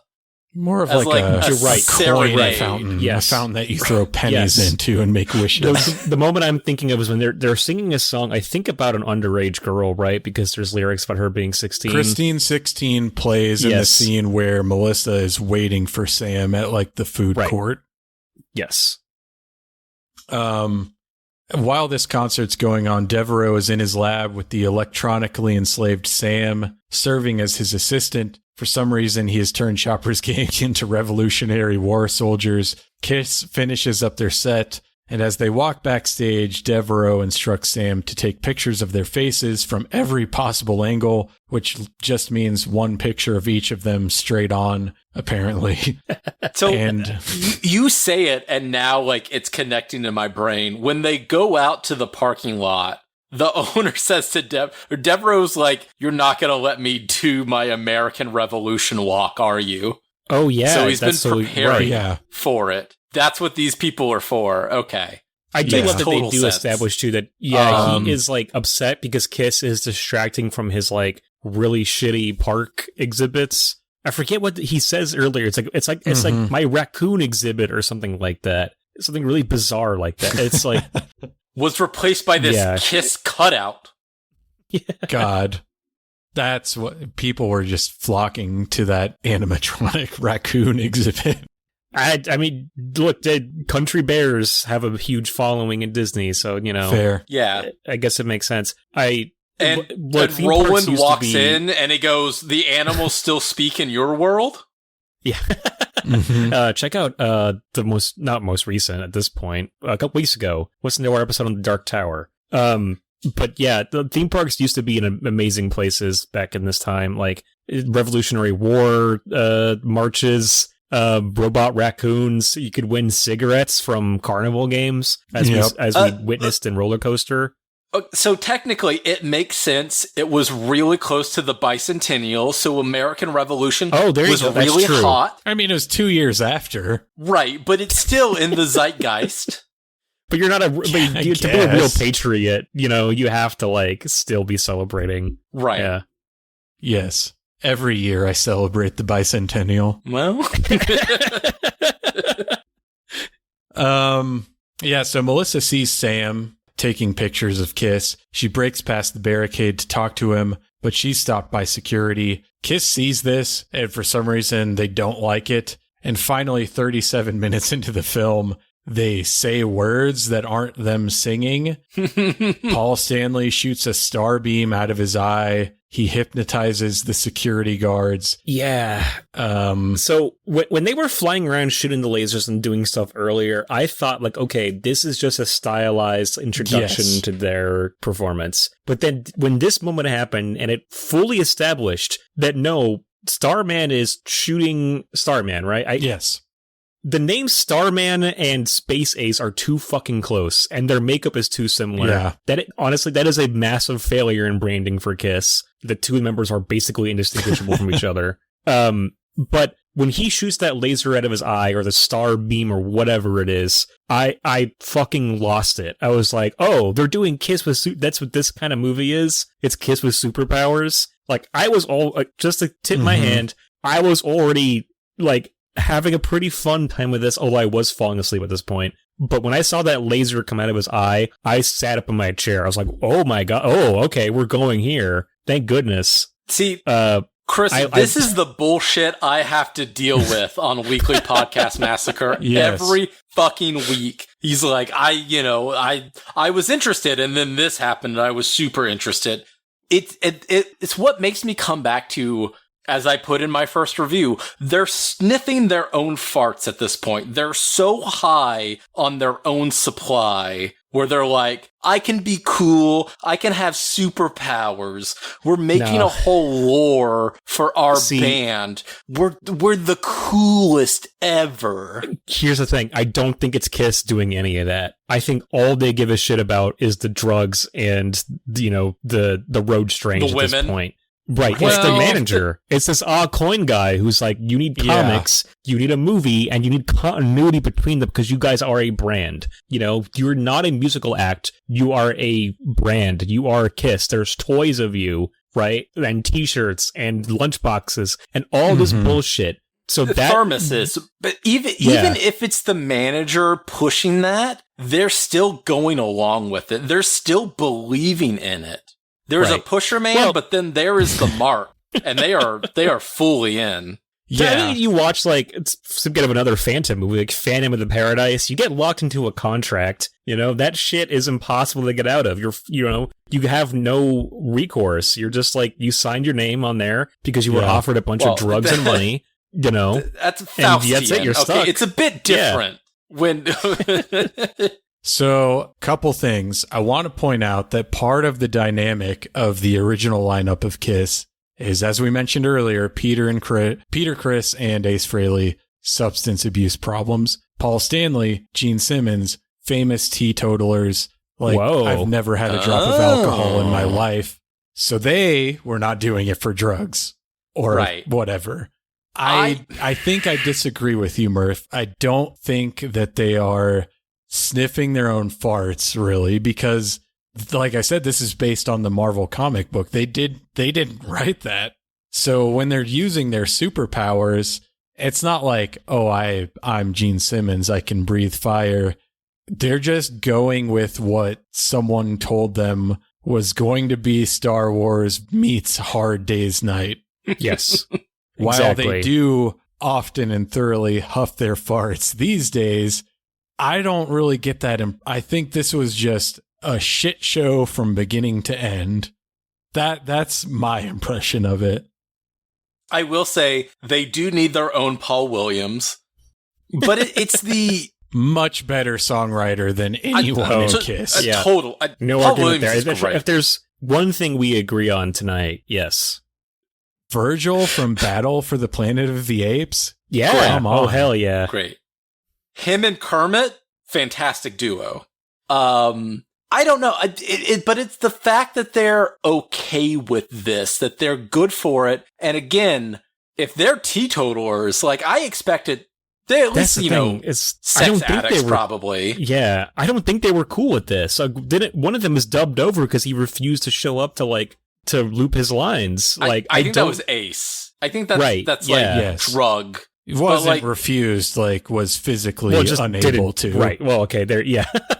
From what I read, Paul Stanley was like, "Yeah, I had a fun time making this," which doesn't mean I endorse it. I think this is good. I enjoyed the movie. Process. They making it. But here's the thing: is I don't think anything about the tone of this film screams even we're trying to look cool. I mean, kind of in a way, I guess. But the just the inherent goofiness to everything seems to me again, this is why I kind of partly assumed oh, is Kiss a performance act? It is, but it's is it a joke? Is the whole thing a joke? Because there's no way these guys can think that they seriously seem badass or something. If they were based on everything they do, they would not hate this movie as much as they do.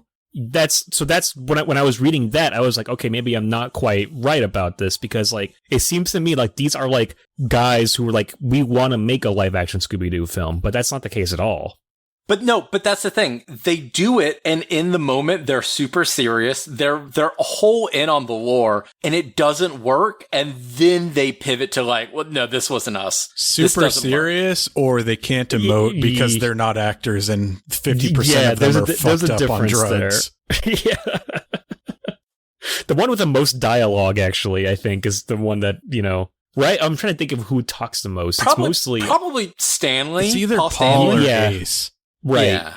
I feel one of the, but it's that's the thing. It's the ones who are the least capable actors are the ones that are talking a lot. Gene Simmons, like I said, great as the villain in Runaway. He's been in a handful of other films, right? I do think he does have a screen presence and a sort of charisma, right? Even in this film, he's got the game of being the demon. He is clearly the best actor out of all of them, I think.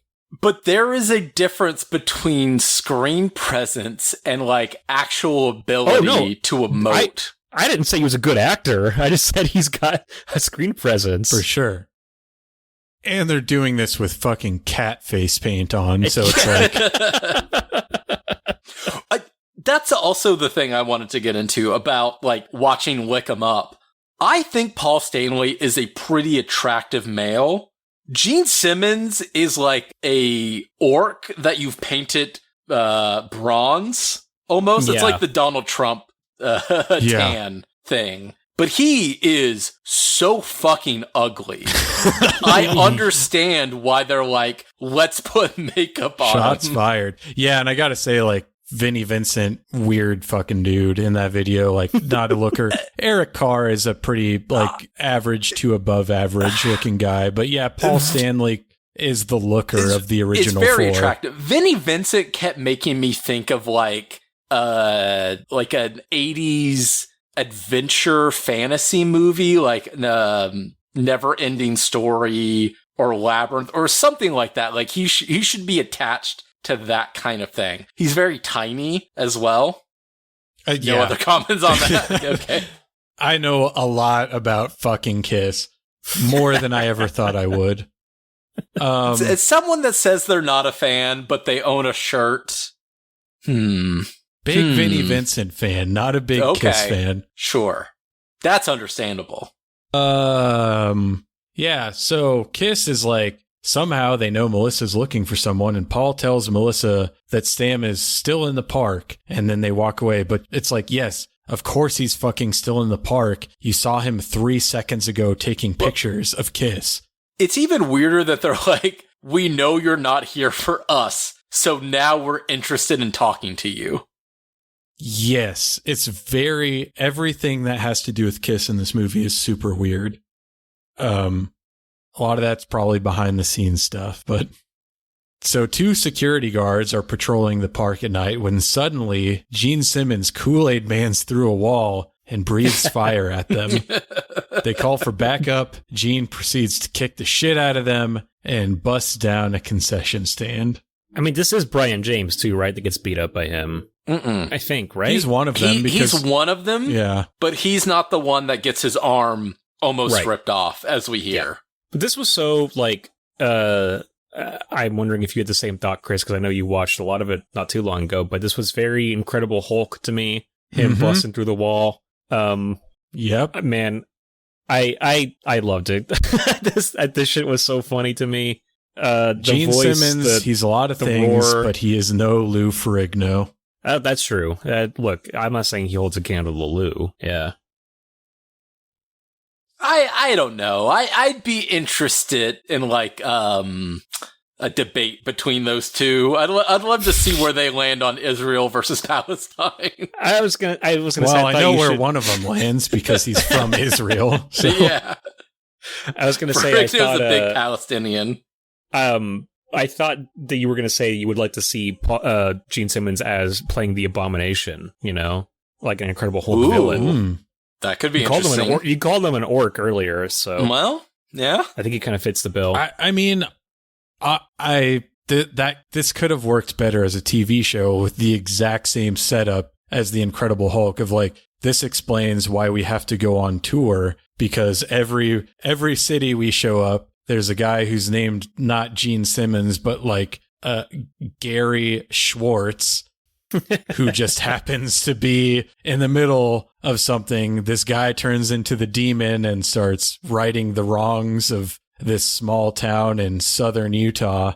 You know, that's not bad. It could work. It writes itself. It would work so much better than what this is.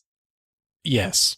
Of taking them of like, hey, we're real people, but then like we transform when we perform. Which is part of the comic book and is part of the lore of this movie that I don't feel is very well communicated. Well, like they do outright say it, but I still feel like it's not well communicated. Are the talismans part of the comic? Yes. Yeah, that's where they Laverian, get their Dr. powers. Doom's. Yeah. So just know somewhere that in this film, Dr. Doom does exist out in the world. There is a Latveria. Mm-hmm. Yes. Robert Downey Jr. is out there. Yeah.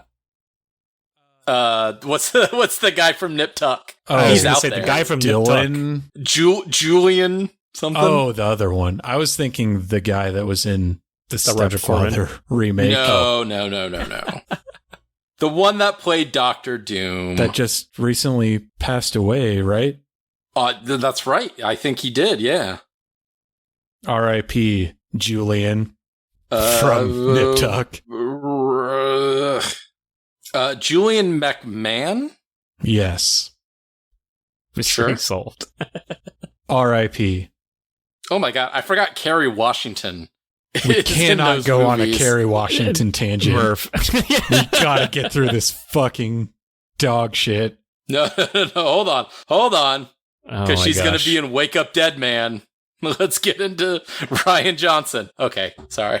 Hack, fraud. The next morning, Richards and the security guards go to the pool to question the band about the incident last night. Do you guys want to describe the blocking, the setup of this pool scene? They're in lifeguard chairs. They're all wearing like sparkly black robes yes, as they're being interrogated. Right, over their usual costumes look like armor or whatever. Typical BDSM gear that they wear. Yes.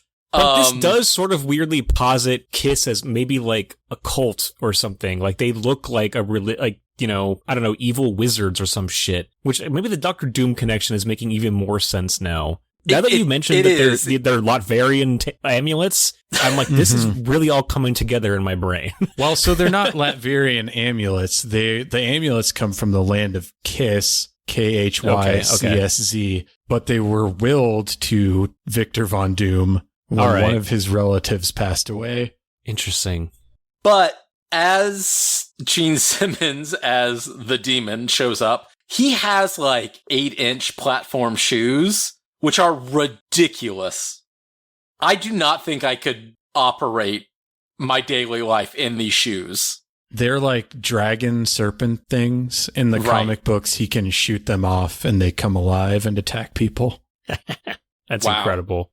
You know, I'm just remembering, Murph, that Gene Simmons, speaking of him, is married to returning champion. I had to look up her name, Shannon Lee Tweed, who we know from, do you remember the movie we witnessed Shannon Lee Tweed in?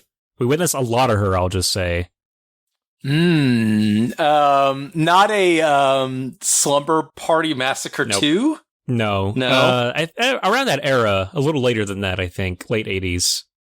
I mean, it sounds familiar. I'm not pulling it. She is married to RoboCop. No, she's married to RoboCop in Of Unknown Origin. Mm-hmm. Oh, yeah. Okay. Yep. Right. She's also in Curtains. Oh, yeah, I like Curtains. I haven't seen that in a minute, but yeah. Not surprisingly, in Detroit Rock City as the cougar woman that fucks Edward Furlong, who is a returning champ to my podcast from the episode before this. Stay tuned for that. Yeah. I just watched Detroit Rock City this year for the first time. This month for me. It was a surprising, I enjoyed this a lot more than I expected to. There is a lot of the weird nostalgia to it, but then isn't Natasha Lyonne in it? And there's another girly from early 2000s. The only other I remember, Lynn Shay is in it, who I know is not who you're talking about. Is it something Linsky? What's her name? Melanie Linsky? Melanie Linsky, I think, is in it. Yeah, she is. Yeah.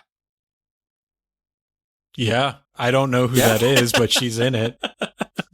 She's great. She's but I'm a Cheerleader, Coyote Ugly, Up in the Air, Shattered Glass. She's a returning champion because apparently she's in The Frighteners. I certainly wouldn't call that a modern girly. If your films are Coyote Ugly and she's in Yellow Jackets. I don't want to add fuel to this fire, but she is in the show Yellow Jackets. Murph, we have to get back to Kiss meets Phantom of the Park. They haven't met the Phantom yet. Hey, I'll just say I'm not on the schedule. It's up to you guys how much you want to talk about this bad movie. I'm just along for the roller coaster ride, as it were. Yeah, where did we leave off? Yes. The cops are interrogating. Yes, and Paul Stanley uses his I-beam to eavesdrop because it can do that too. Mm-hmm. The owner of the park, he's like, yeah, they probably did it, but they're bringing in so much money. We just need to ignore it. 200,000 a show in 1978. I thought it was 20,000. Do we know how much this would be in $25? Trillions. Well, you got to do both. The one you said, and then also 20,000. I'm curious about both. 20,000, 25, yeah. Yeah. 200,000 in 1978 turns out to 991,000 in $2,025 per show. Almost enough to buy I a really house have in no Los sense Angeles. of if that's too much or too little these days. More of a condo, Greg. Yeah. Right. One level. Above a convenience store, studio apartment. I mean, that seems reasonable. Right. Like when you factor in everyone's buying tickets, you're going to want to buy an $18 beer. Yeah. And then you're going to want to buy a $23 corn dog. 900,000 seems reasonable. I don't think the prices were that crazy for, the concessions back then. I think it was still like a nickel. At some point, Melissa gets served a Coke and she just gives a quarter to the lady. Keep the change. Yeah. Look, one thing I know about the 70s, I don't know if the years line up at all because I don't know if it was the entire decade or not, but I know about the gas crisis. You're probably spending the most money just driving to the concert. Right. Yeah. Jimmy Carter is the villain of this movie. Ultimately, if you break it down, yeah, this all kind of comes back to him. Right. It's the power crisis. Yeah, I think the Secret Service code name for him was the Phantom, so it's all coming together. We got Rawhide for Reagan and the Phantom for Jimmy Carter. R.I.P. Jimmy. One of the best.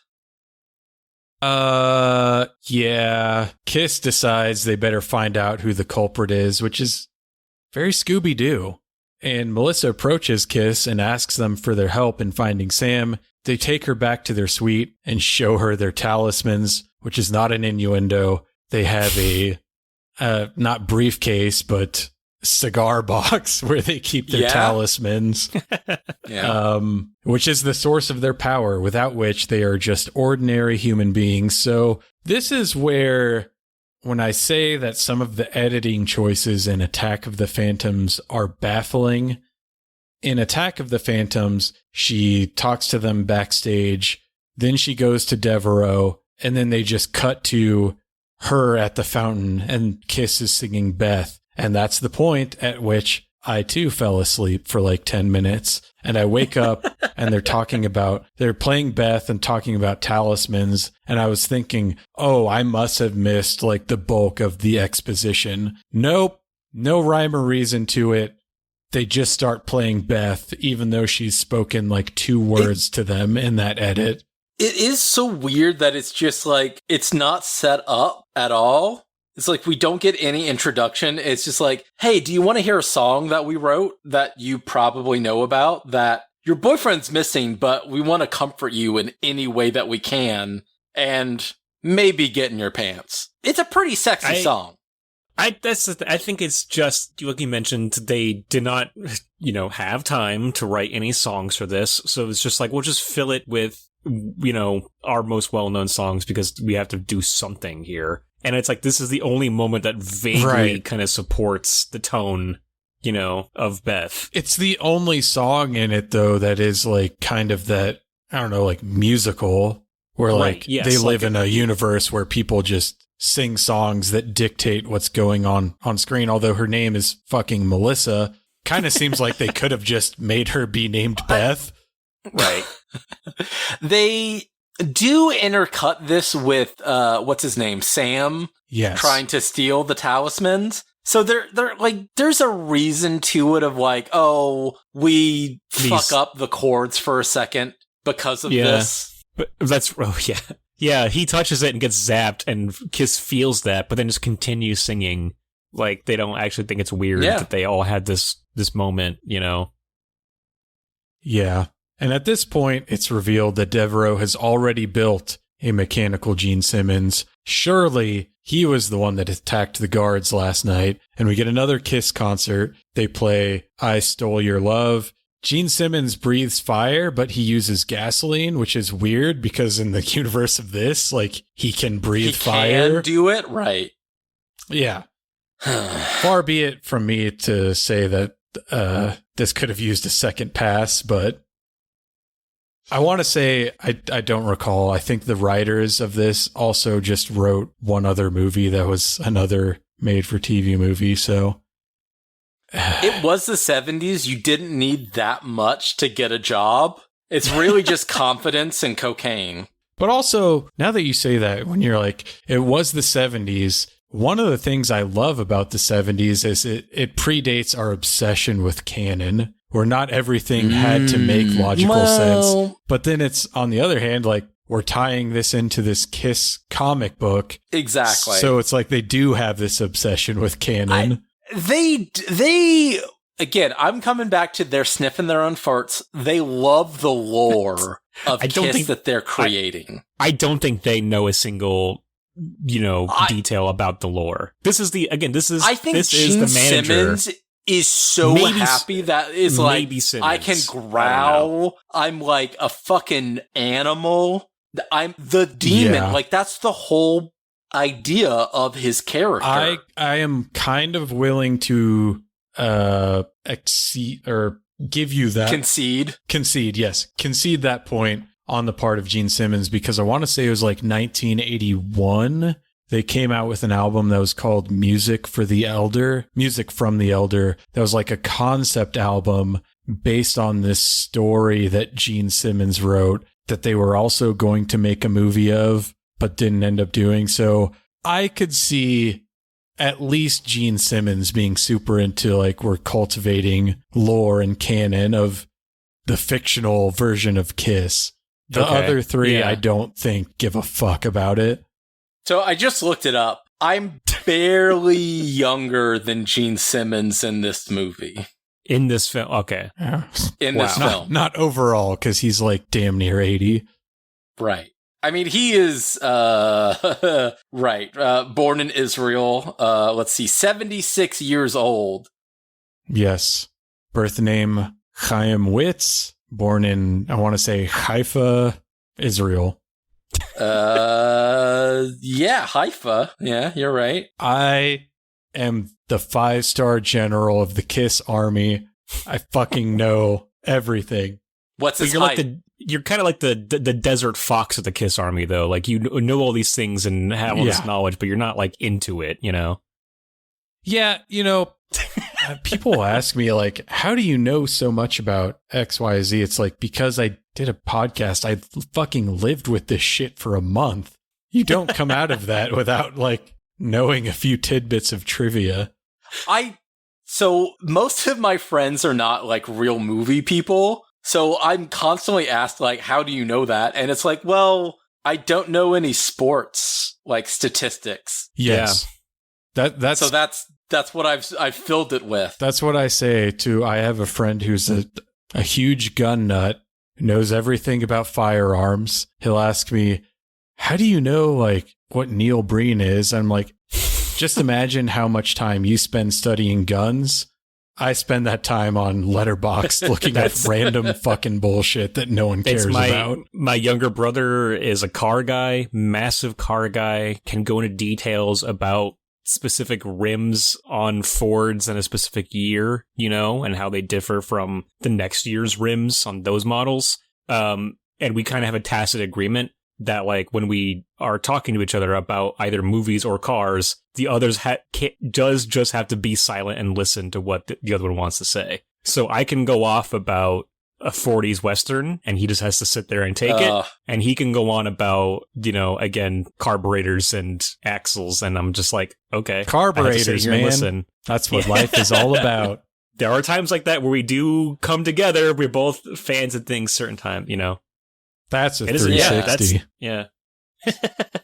But yeah, I mean, like, one of the things that is talked about by one of the members of the weekly podcast Massacre is how insufferable Quentin Tarantino is. And I agree. That's true. And I think that's partially because I see a lot of myself in him, and I hate that part of myself. There is, look, I cannot say that I, don't think the same thing sometimes. Yes. Yeah. You both have pictures of Uma Thurman's feet behind you, so I totally understand this. Right, but mine's for the artistic expression of the composition of the shot, while his is probably something a little more, like Django material. Yes. Wiggle those piggies.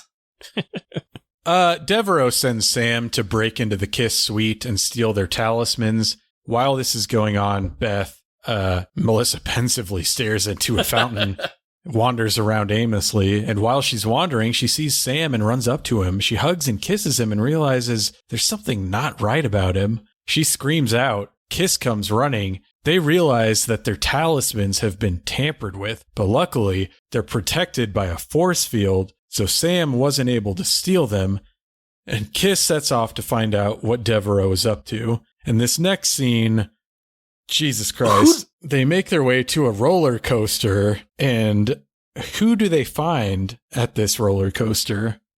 They have a bunch of albino werewolves crawling all over it, you know.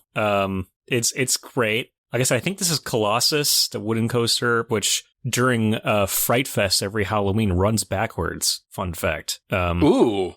Yeah. That sounds I've not done spooky. it. Maybe I should do it this year, though. But yeah, these werewolves, they come down and they get into a big old kung fu fight. I would dare use the word magical, this sequence. Yes, so this is very Kamen Rider, Tokusatsu. Oh yeah, that's a good superheroes beating up monkey werewolves.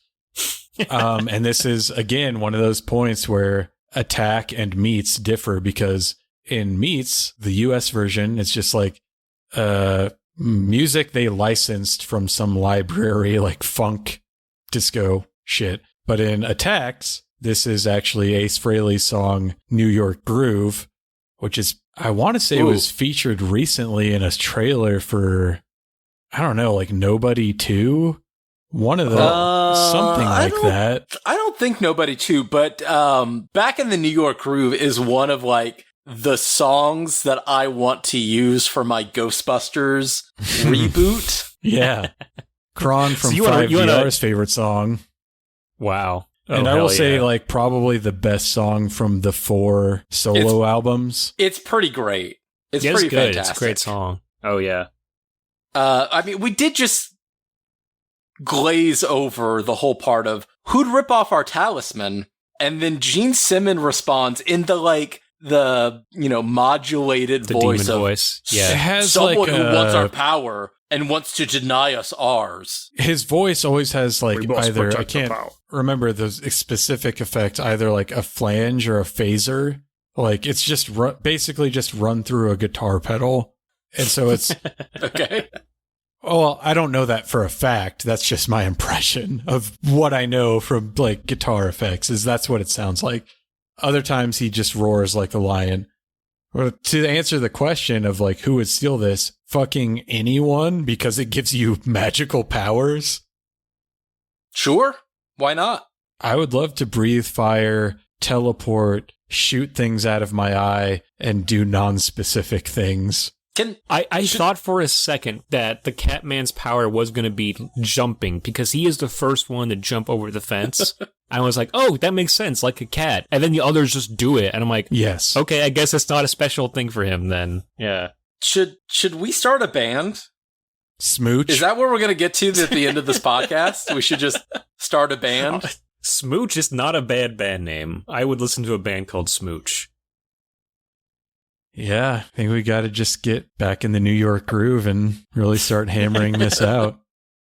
We can be a cover band, much like a middle-aged dad jam band. Is that it? Oh, yeah. Sure. Yeah. Yeah. I want to say, like, I was trying to gloss over this, but now that Murph has rewinded, we're back on this fight scene. So a lot of the scenes, Ace Frehley is his stunt double, who is a black man. And it is very fucking obvious that it's not Ace Frehley. Is it? I mean, okay. That's so the thing. It's like it's so hard to see in this sometimes. Like you could have been anybody. Right. Watching it on Facebook, most of the time I cannot tell what is actually happening on screen. So the Attack of the Phantoms, the version that I watched first mistakenly, is the only version that I could find that was released on disc. It was released on Kissology, Volume 2. I don't know why that Meet the Phantom of the Park has not been... It's like, I know they're embarrassed by it, but they did release it on DVD, but they released like the weird European version. Oh, so I actually have the 4K Steelbook. Let me just reach for it right here. Shit. Did it come with the talismans? Exactly.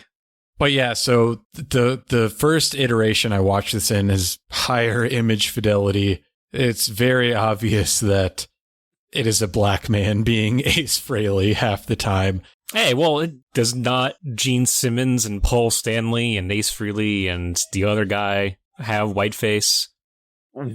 Exactly what I wanted to get into. This movie is canceled. I mean, effectively it was, we had to watch it on Facebook. I think the audience voted with their feet, as the saying goes, and canceled it. Monkey werewolves, Kiss kills them, and they're like, oh, they're robots. Surely it's the work of Devereaux. They continue towards his lab. I think it's like Catman says, they all lose their heads over you, Paul. Understanding that Paul is the most attractive of the group. Yeah, one of the... It's kind of weird, though, because they hadn't unmasked at this point. So for all we know, they're all equally hot. It is also, is it the only time they call somebody by their first name? Because I remember I was like, oh, he called him Paul. Like, it stood out to me. Every other time they're like demon or like, you know, Yeah. Do they not say Gene at any point? I don't think I they don't say think demon. so. They only say demon. Yeah. Huh. Because Also, too, they decapitated this werewolf without full knowledge that it was a robot, so they were willing to kill. They have no qualms about that. Well, so in the comic book, basically, the demon, Space Ace, Catman, and Starchild are to the members of KISS what Spider-Man is to Peter Parker. Like, that's their superhero alter ego. Sure. But how do they fare against Thanos? Like, is it an equal battle? Is one on top of the other? I feel like KISS comes out on top because comic book Thanos is like an incel, basically. Yeah. Like, And death. we know KISS Right. be fucking. Look, the comic book version of Infinity Gauntlet, just basically, you gotta just work on Thanos' ego. That's how it goes. He's too egotistical to actually kill you when he has the chance because he wants to, like, the actual, like, battle of it. You know what I mean? So you gotta play that to your Much advantage. like Kiss, they'd rather sing to you than actually kill you. Yes. Unless you're a monkey werewolf. Yeah, then you're marked for death. Yeah. So once they're all dead, they end up at some sort of amphitheater where once again they are confronted by Devereaux's creations. They fight a series of martial artists, a karate guy, an aikido guy, two more karate guys with laser swords, but the robots just keep coming, and it's at this point that Ace finally decides to use his teleportation power, his heretofore unmentioned ability to teleport the band out of danger. Are they laser swords? I understand that's the easiest way to describe it. It's not a lightsaber. It basically just shows up, it glows, and then it turns into a sword. Star Wars meets Hard Day's Night. Yeah. And that's the thing. Not only has Devereaux invented like fully autonomous like robots like this, right? I mean, he's also invented magic, because how else do you explain these swords appearing? Like, what is going on? They appear as glowing light that then like solidify into real matter, you know, like. As we're talking about it, it makes Reagan so much more practical that he was just a robot the whole time. You think okay. They understood the technology, right? I only recognize him by his code name Rawhide, so I was a bit confused for a second. That is a good bit of like just you mean Rawhide? Okay. I like that. So you're saying that Murph? Oh, okay. Like when he was having like memory problems in Office and things like that, that was just glitch, you know, right. His RAM wasn't able to like maintain all those things. The circuit board wasn't connecting, something like that. Sure. Right. Yeah. Right. I see. Okay. It makes a lot more sense, right? Sure. I get it. Yeah. It Dementia also explains when he like equally as much sense. It also explains when Kiss like flew down onto the White House lawn and like fought him, you know, on the steps. Oh yeah, Dana it was White them was and the there. Harlem Globetrotters, right? Joe Rogan was commentating with Reagan and the Infinity Gauntlet. So these distractions have provided Devereaux with enough time to develop a gun that will disable the talisman's force field. He gives it to Sam, orders him to retrieve the talismans. Kiss sits down on a carousel to take a rest, but Devereaux starts it up, and they instead head towards the Chamber of Terrors. Inside, they are confronted by all manner of monsters: Dracula, a wolf man, a BDSM couple, a Spanish inquisitor, an old woman, a dang Frankenstein, a bandaged brute. Basically, the Monster Squad shows up. Yeah, it's great. It's incredible. They light the fucking bandaged brute on fire. Like he goes up in flames. And there's a shot of what is probably a stuntman dressed as, I think, Gene Simmons. Like standing like feet away from this like guy on fire, like flailing his limbs around. It's pretty great. It looks like people could have gotten seriously injured, and therefore I enjoy watching it. Yes. Right. Yeah, I mean, this part is kind of like, this was when I was like, so we don't get Kiss for 37 minutes. Then suddenly at this point of the movie, it's just back to back Kiss set pieces. Yeah. I feel like one of these should have happened before each commercial break rather than being backloaded. Right. But hindsight is 2020. Star Child sight is 40/20, I guess. We're talking about Star Wars meets Hard Day's Night. You don't meet Luke Skywalker until halfway through Act 1 of that film. No. Okay. Halfway through Act 1, maybe. Yeah. Yes. Like, you don't start with, with side characters. What I'm saying is that Melissa... halfway through the movie. Look, Jesus Melissa Christ, and Sam are the R2-D2 and C-3PO of this film. They even get separated for a while, then brought back together. Yes. So this movie is Bogus Journey meets Hidden Fortress meets whatever other movie we said this was like. The Searchers. Melissa is pretty mouthy, like a C-3PO. Sam is very silent, like an R2-D2. It all makes sense. Yeah, so they fight off Devereaux's creations, but all the while, the madman is in his laboratory blasting the talismans. Kiss are defeated and captured one by one. Devereaux sucks Kiss into a series of tubes, traps them in a force field prison. He sends his Kiss automata onto the stage to perform in their stead and possibly start Armageddon.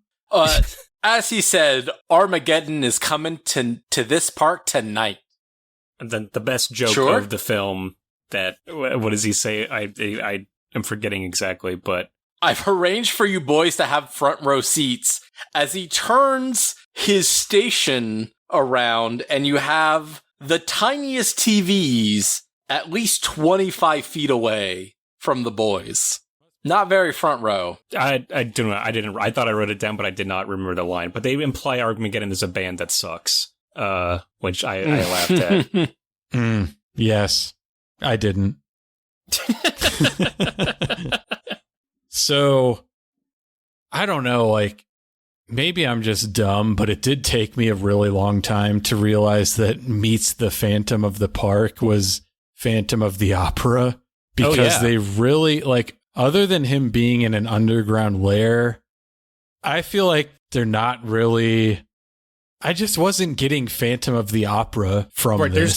There's no moment of him dropping a chandelier on somebody. Like, if he had, like in Roller Coaster, put a bomb on the roller coaster and blown it up in the middle of, operating hours, then, like, that is, like, a nice illusion. But the only other thing is, like, that the fact that he's, like, the one that, he's, like, the artist that built this place, that made it famous. Yeah. And then he's being shot at, right? He's being rejected and pushed away. That's fine. His battle station is vaguely organ-esque. Yes, right. And when you look at the poster, like when he's kind of like sitting there at the controls, it looks like he's at an organ, kind of. But I was going to say that whole idea of the Phantom being the musician that wrote the songs or whatever, and it was like disgrace. That is invented for, I think, the Claude Rains version. So that's not even really a real part of Phantom lore. The book, he's just a mutant that lives in the sewers, which is much cooler. Yeah. There's nothing about him being disfigured, which I think is an important part of the Phantom lore of, like,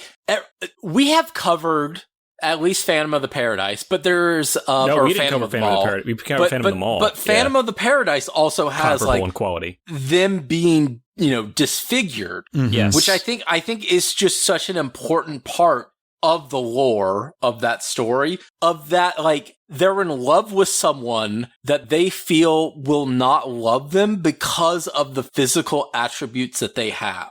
And that's why they go through everything that they're doing. It's all about love. Like, that's the whole, I would argue that he is disfigured emotionally because he does not like the music of Kiss. I think that's the implication of the film. Well, the music that they play as Robot Kiss is very, like, it is... I kind of liked it. I was like, bad. It's not like that different from the style of Kiss, but isn't it like... it is actually an altered version of their song Hotter Than Hell. It is the music of Hotter Than Hell with lyrics that are rip and destroy. So it is their music. Oh, rip and destroy. I thought they were really saying rape, which I was like, this is a fucking TV movie? Jesus Christ. I love it though. I love that the crowd is so mad that Kiss would dare to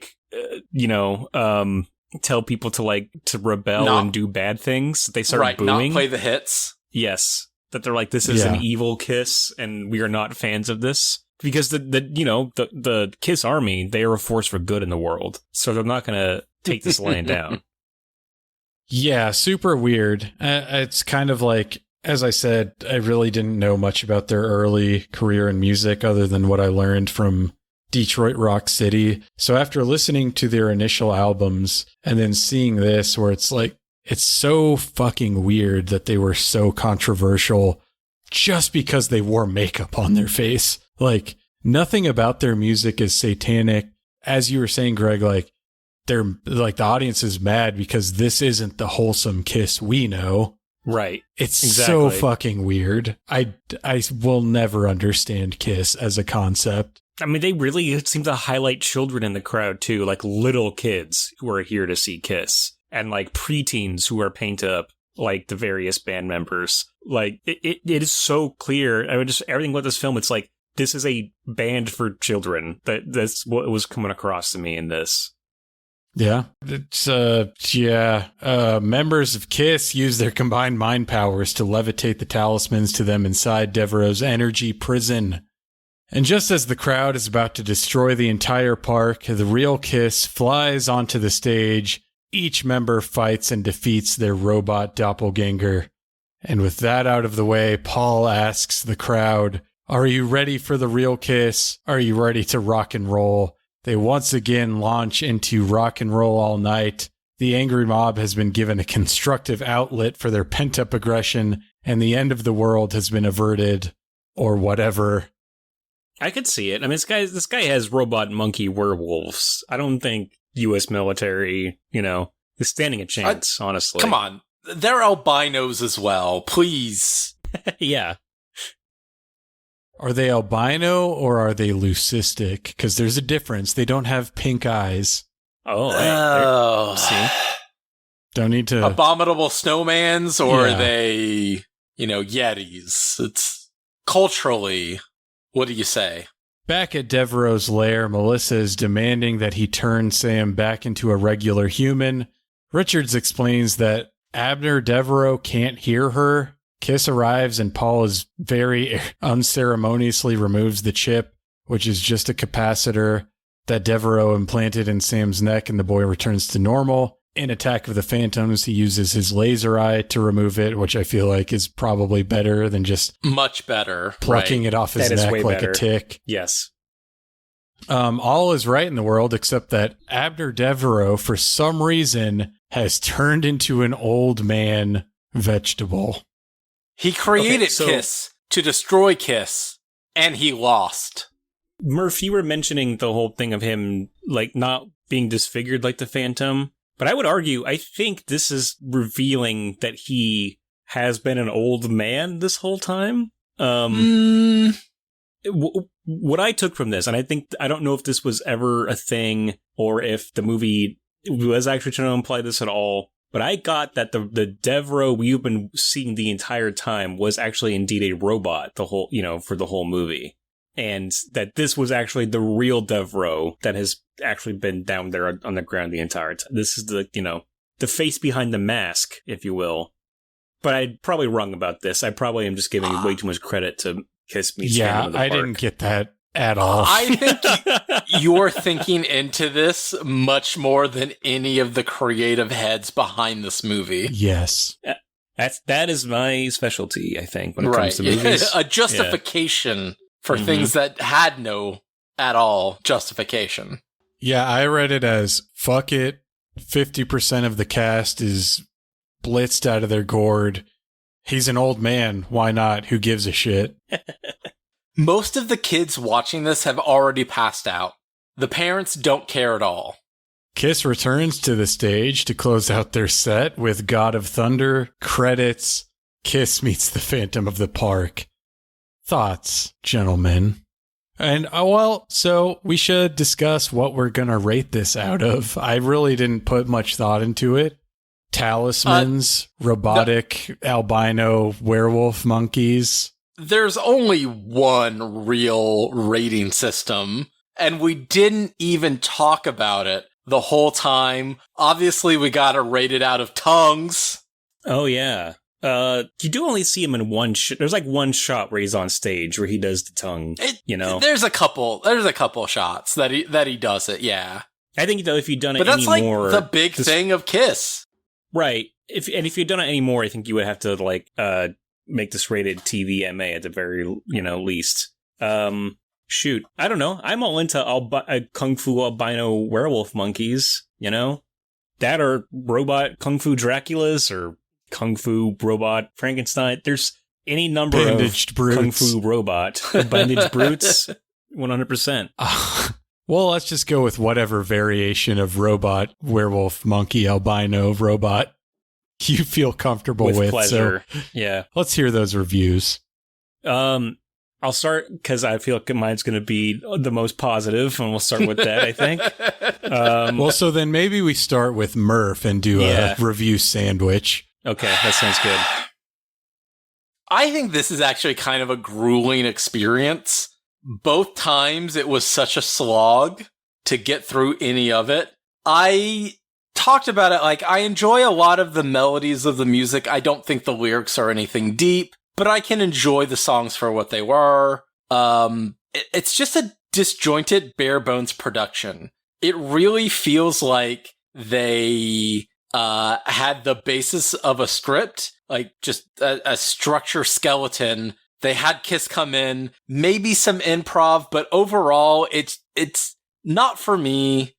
There's not a lot to latch onto here. I want to, because there is a charisma for the band. They're trying to do something, but overall, I just feel bored throughout the whole thing. Even Sam and Melissa, there's no real actual emotional ties to them. So by the end of it, even when they get back together, there's no real resolution. It doesn't feel like we're coming to anything that we wanted. The songs are okay, but we had 3 or 4 songs and Rock and Roll All Night repeats. Mm-hmm. So by the end of it, I'm pretty low on this. I'm a 1.1 werewolf monkey albinos. Wow. Tell him why he's wrong, Greg. I mean, look, I know this is more about my review than Murph's review, but you kept talking about them being higher known farts and all this stuff. And really what I saw was 4 guys that do not give a single fuck about what they are making here, with the possible exception of Gene Simmons being very into the lore. Who knows? And somebody behind the scenes, probably a mixture of this German-born director and the manager, who really wanted to make a live-action Scooby-Doo episode, and they basically did just that, complete with an old man who wants to get these damn kids out of his park, being thwarted by a group of 4 individuals. I guess you can kind of say Gene Simmons is taking the role of Scooby-Doo in this, in a way, with his different way of speaking. And on that front, I just found it... Ruh-roh, Stanley. Exactly, yes. I guess he would have been chasing the cat man around a lot more, I can tell you that much. But I just found it to be a weird, stupid, fun, charming slice of 70s kitsch, you have your again, half of your cast is blitzed out of their mind, and it really shows in their deliveries of their lines. All the side characters are just there to goof off and have fun. You got characters named I'm already forgetting, Slime, and what was the other one? Chopper and Dirty D. Chopper, Dirty D, Slime. They're kicking over random human pyramids. I love seeing theme parks and carnivals and amusement shit on film. Something about it just always looks great to me. They play some Kiss songs I like. Out of the few that I can name, these are some of the ones that I enjoy, so something about the sets too, the cheapness of the sets when you're down in his little lair made me think of Star Trek, like the original series. And so I just kind of found this whole thing vaguely comforting and stupid and enjoyable. because I don't think anybody was actually taking this thing seriously. I think that ultimately the producers of this are making this for stupid children, or what they view as stupid children who like Kiss, you know? So it's like these dumb kids are going to want to see Kiss fight werewolves and Dracula. And you know what? I guess you can call me a dumb kid because I had a great time with it. 3.0 flat, flaming robotic kung fu bandage brutes. Jesus Christ. Insane. That's so high. Three is my basic, like, I will rewatch this unquestioned. No one has to ask me. I'm like, I'll rewatch that. I will never, ever view more than 2 minutes of this movie again. Which 2 minutes? Beth. That's the issue. You don't think it's just funny that, like, Gene Simmons talks in a demon voice the whole time and growls at people? That is inherently pretty funny. I think that, like, the movie right then alone with that gains a lot of points with me. Yeah. Well, I wanted to like this going into it. I really wanted to. I wanted to come out with a contrarian opinion of Kiss meets the Phantom of the Park is good, actually. But it's just really fucking boring. Like, when I say I fell asleep, I wasn't watching this late at night. It was in the sober light of the afternoon.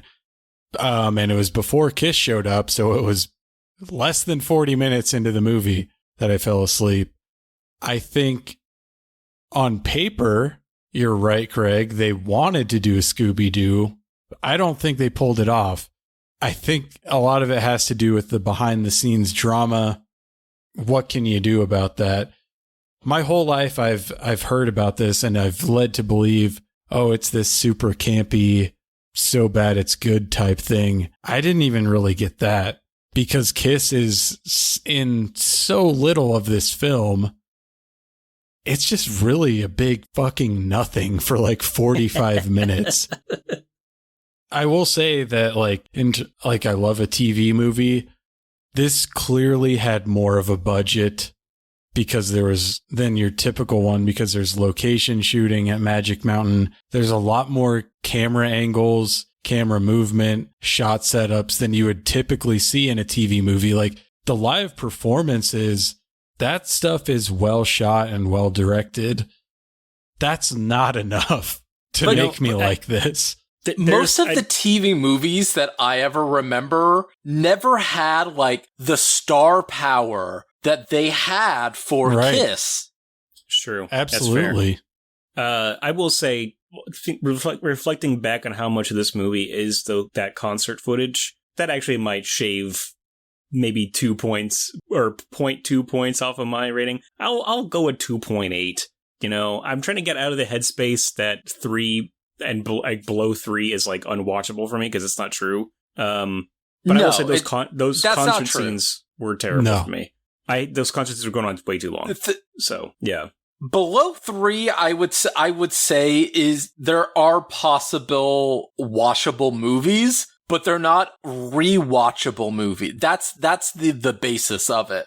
Anything above 3, or, you know, rounding up to 3, I'm willing to rewatch it. Anything below, I'm done. I've seen enough. I saw it. I don't need to see it again. All right. We gotta let Chris finish his review. Sorry, Chris, continue. For me, like, I don't know, star ratings, it's more of, like, for me, like, the objective quality and not really how much I enjoyed it. So there might be like some 0.5s that, like, 0.5 is reserved for, like, it has to be not only just bad and, like, actively makes me angry watching it, which this is not that. No. It's just fucking boring. What did I like about it? Not a whole lot, but, like, the camera was pointing at the actors. Like, it was in focus for most of it that I can tell. I think certain parts, like the credit sequence, is kind of, like, well thought out and somewhat ambitious for a TV movie. I was kind of surprised by that, but then it was all immediately downhill from there. I think I have to do like a 1.54 robot albino werewolf monkeys. It's not good. I can't argue with that, I just cannot argue with that, but I had a great silly time with it. I wanted to. They just didn't give me enough.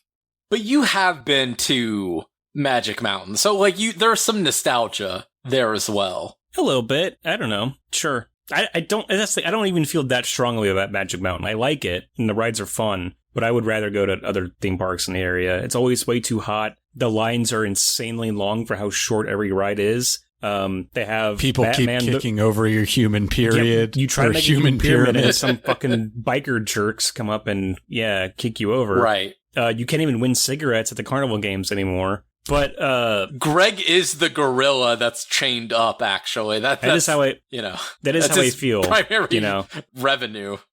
That is how I feel as the lone defender of Kiss Meets the Phantom of the Park on this podcast. Yes.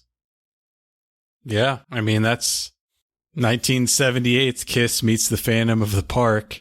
Thank you guys for coming on and breathing life into this dead format with me, giving it way more attention than I think Murph and I believe it deserves. Although Murph, you were giving it a lot of attention. I want to give it like an hour's more of attention, actually. Well, that's the thing. I don't think you want to give the movie as attention as much as you want to go on another tangent about Kerry Washington or something.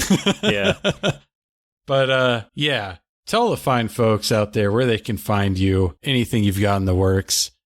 Thank you all for listening. Please remember to rate, review, and subscribe anywhere you get this podcast. We have email weeklypodcastmassacre@gmail.com. Greg is at weekly G Anderson19 on Letterboxd, hired_goon17 on Twitch. I am Murph and Turf both on Blue Sky and Letterboxd. So please hit us up. Let us know if you want to rock and roll all night and party every day, if you want to shout it out loud, or if you can hear me calling.